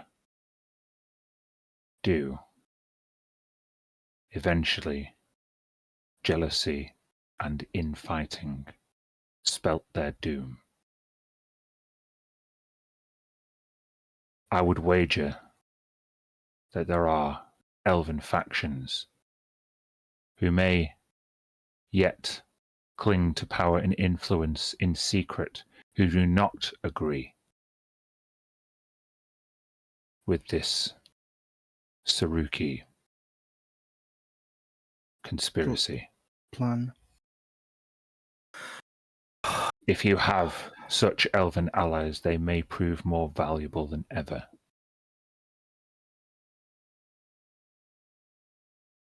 They may delay, obfuscate, and distract while you hatch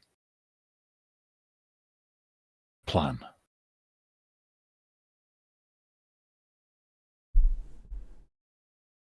Can I ask him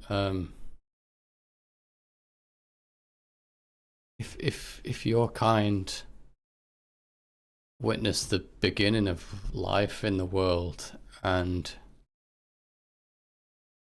the Saruk there after you ruled it, where were the gods in all of this? What of the upper and lower planes, the celestials and devils alike? The weakness of gods is that they rely on mortal belief to prosper. And thus, when the Saruki Empire fell, its gods were subjugated. In their place, new beliefs began to spread as the races began to diversify and grow. Different domains began to materialize, and new gods were born.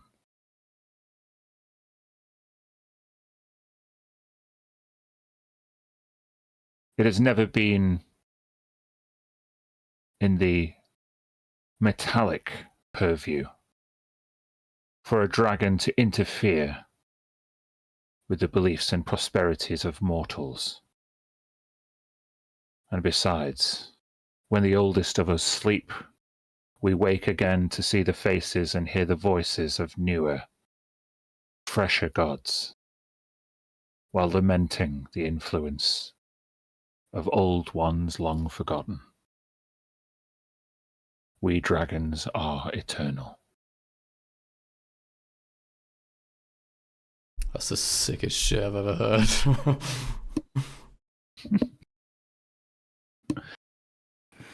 Allow me to bestow upon each of you a flavour of that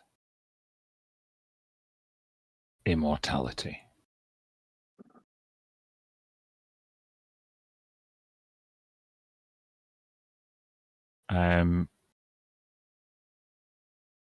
So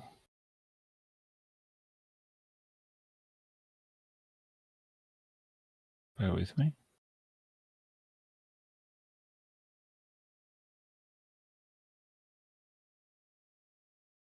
How about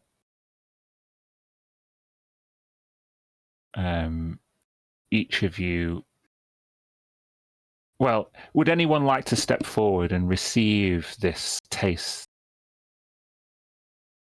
He's encouraging you all, but you don't have to.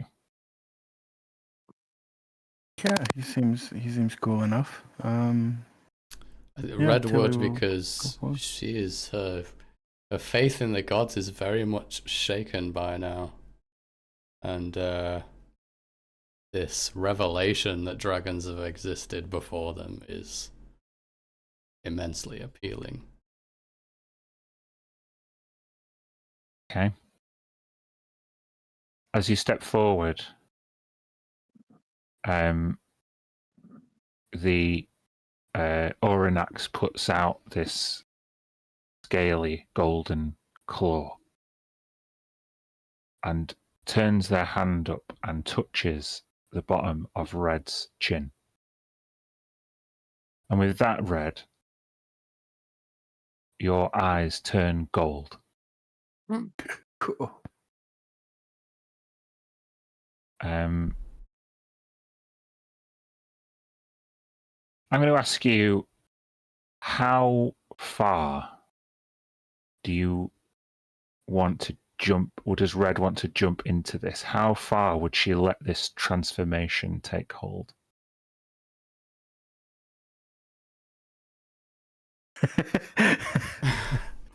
Not even to choose it, but with everything she's just been through, and as I've been thinking internally about how she feels of faith so utterly shaken and betrayed and hopeless with everything she's been through, 100%.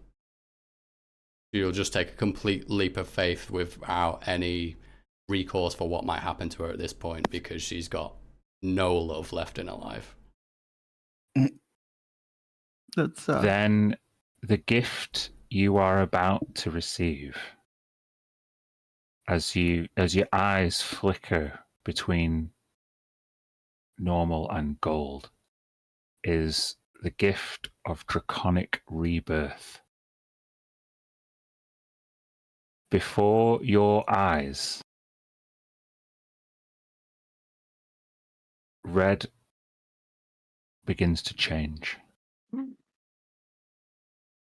Red is no longer red. Her body turns white, and a shining bright light emanates from the center of Red's core, like the sun. And you all kind of hold your gazes away for fear that this might be damaging. The bravest of you even go to reach to Red, but you're kind of overwhelmed when bathed in this light by a sense of goodness. Red, you are no longer a tiefling. You re-emerge from this light as a golden dragonborn. What the fuck? What the fuck? Oh my god. Fuck. You can keep all of your skill proficiencies and that you have, or you can swap them out for 2 different ones that you want. But you gain all of the, you lose the tiefling racial traits and gain the golden dragonborn racial traits. Gosh. Wait, what is it? The 2 proficiencies I can change. I'll paste this. This is a real thing. I've not just invented it. This is in Fizban's Treasury of Dragons. Draconic gift. You become a dragonborn. You replace the racial trait of your original race with the traits of a chromatic gem or metallic dragonborn. In this case, it would be a golden dragonborn. The kind of dragonborn you gain matches the family of dragon that is the source of the gift. You can keep any skill proficiencies you gain from your previous race, or you gain proficiency with 2 skills of your choice.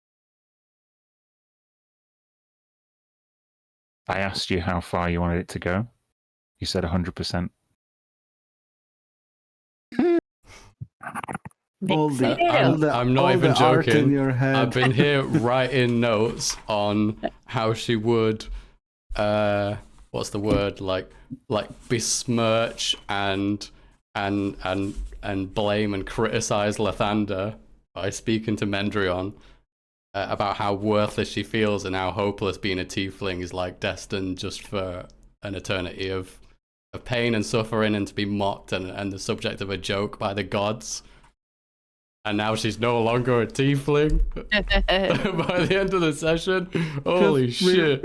Rewrite the backstories. Oh, that is so cool. Would red now be called gold? I don't know. My god. Yeah, that's going to get even more confusing. Holy shit. Red gold. How do you look? A golden dragonborn? I mean, in terms of a race, I can post a race, but it's totally up to John how his character now is manifested really with that. You're like a giant dragon. No. Oh. No. Dragonborns are a regular D&D race, but like from Sunhold and yeah, exactly. Clefis is Dragonborn, right? Exactly. Oh, okay. It's Sunhold. That's the thing. No. Wow. Balls. Didn't we try to hook you up with the Dragonborn head of the school at some point? Who did we try to hook him up with? That was because you're gonna be his type now. Justica. That's right. You're gonna be his type so much. Oh wow. You look So sort cool. of scary now. Yeah. Scary but good. As Oranax takes his claw off you, you are now bestowed with this draconic gift, this new identity. I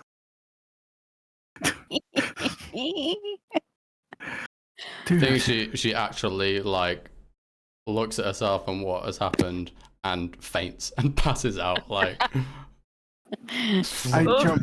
jump to her and splash water. I was like, maybe you like coffee now. Is you can wild shape now, or what red wake up. Wake up. Oh my god. Pure was puzzlement. She all right? I asked the dragon. Her new form may take some getting used to. However, as mortals go, Dragonborn are the hardiest and among the most sensitive of all races. Descendant from the true eternal might, of draconic kind. Okay. She worships at the altar of Bahamut now.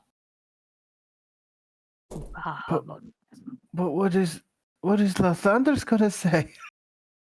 Fake. You're gonna have. But they're all. Oh, wow! This is some crazy shit. Mm. Ah, John, you should work on your. I did say worships at the altar of Bahamut now as a bit of a euphemism, but I'm not saying you But- have to go and worship the platinum dragon, but but you wouldn't scorn it either. So. Is that the sort of gift that you I mean, I don't really like. I like myself as myself, Mr. Dragon. I am not intending to influence the number of dragonborn or grow them by my own hand. However, I may bestow less transformative gifts upon those who are willing.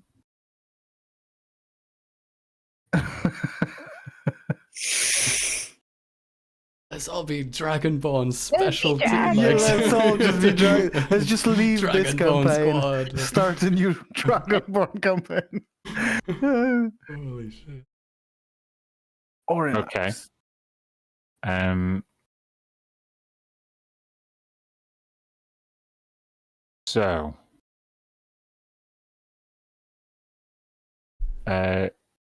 Giselle, Yes. 20% willing. it's hard for me to quantify that. Exactly 20%. Going in. No race changes. Because I can turn into draconic transformation anyhow. Oh, that's Mhm. right. You can be sort of True. hybrid.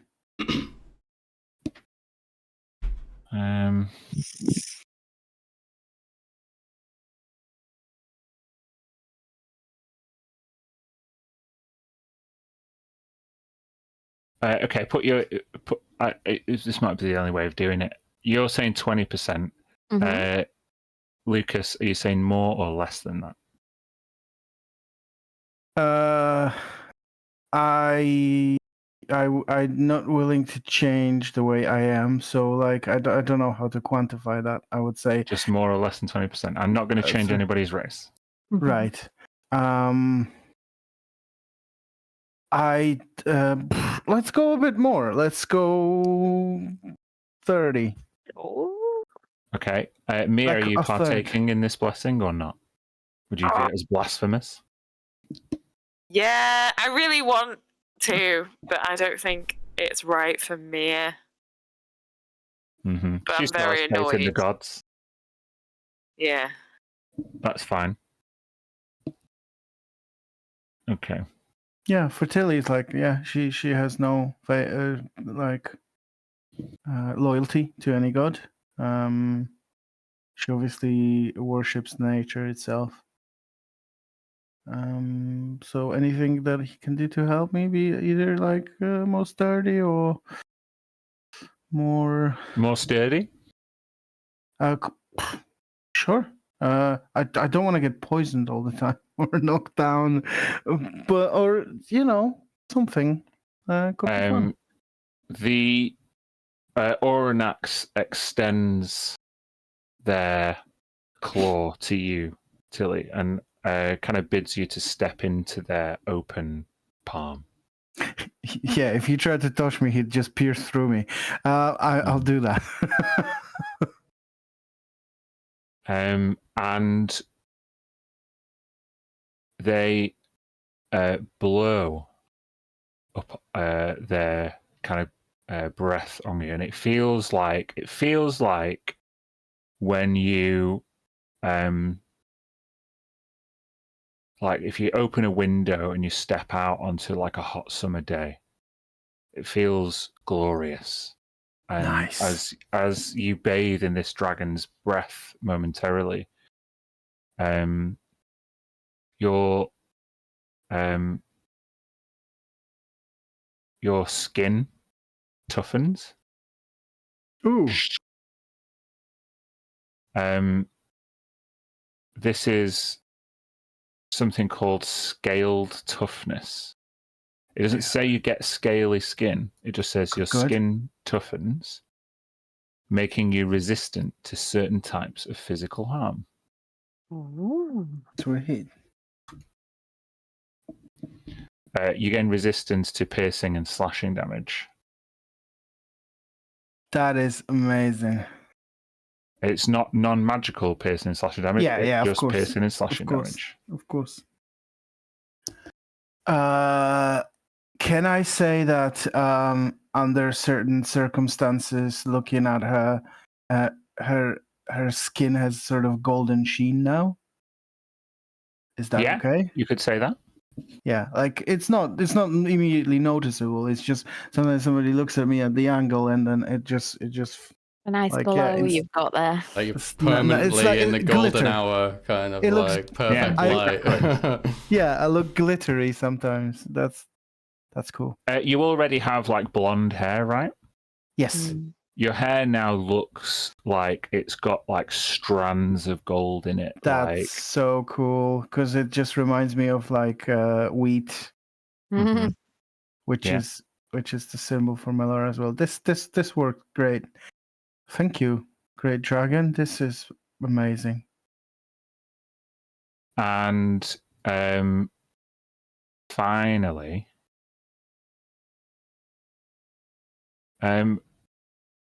Giselle, what are your senses and what languages do you speak? Languages: Celestial, Common, Elvish, Infernal, Sylvan. Mm-hmm.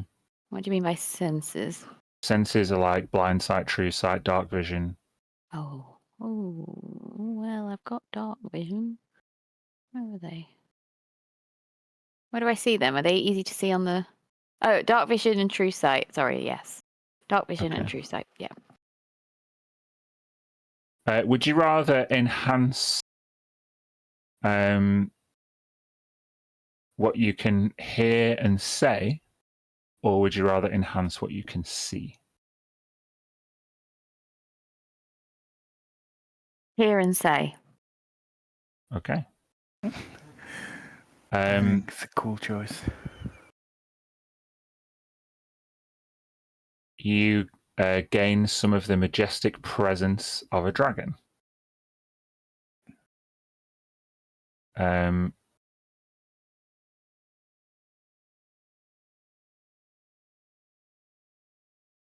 I think it's all of these at once. Yeah.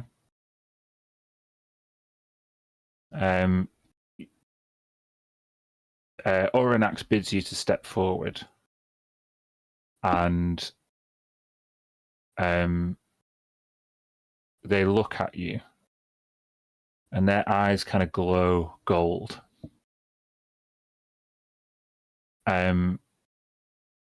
In your mind, you hear a draconic language that you don't understand. And then the eyes kind of glow gold again. And it's kind of like the radio station is switched. And you begin to understand what he's saying in your mind. He says, changelings, even since the time of the earliest time of mortals, have shrunk in the presence of those who would aim to subjugate them, steal them away. I will now give you the confidence of my people. Walk with me, and you shall never be alone. You've got the gift of the dragon's voice. As a bonus action, you can make your voice audible up to 300 feet away for 1 minute. You have advantage on persuasion checks This is all the sick. time. This Mhm, is That's good. sick. And Amazing. Yeah. you can speak, read, and write Draconic. Yeah. Wonderful. You can speak to Clefis in his language. He'll be very impressed. And I will. I also think I could scare people. We're just shouting real loud, Yeah. magically loud. You're basically you can do for 1 minute. You can Amazing. do a concert like you Yeah. know. Oh, it just says make your voice audible at 300 feet away. It means you can just speak normally, and Oh, somebody that's 300 true. feet away could hear you. Like I could go, alert, alert, alert. Could she? And it could dispel everybody 300 Could feet she? radius Could to she escape like? the fire escape. Sorry, yeah. Could she like whisper to somebody 300 feet away? Yeah. That's a cool way of using Pretty it. epic. Imagine giving a whole trying to like move a whole audience of people with just but a low whisper, and they can all hear you, and you've got advantage on the persuasion check. Like that's badass. Hello, What if it was a scary whisper? Yeah. Yeah. So Yeah. I'm just gonna clarify. It says you gain for yours, Luke. It says you gain Yes. resistance to piercing and slashing Piercing and damage. slashing. I'm yes. going to change it to just non-magical piercing and slashing. Is that okay? Yeah. No worries. Yeah. It makes sense. Yeah, damage resistance is can be pretty game breaking. But yeah, Great. Oranax transforms back into his dwarven form. Oranax is a real dragon from D&D. Cool. But yeah, I think at the resumption of that transformation and the end of that meeting, that's probably a good place to end the session. It's 11 o'clock as well. Mm-hmm. So I will say thank you very much, and we will catch you next week. Till next week. Yep. Yeah. See you next week.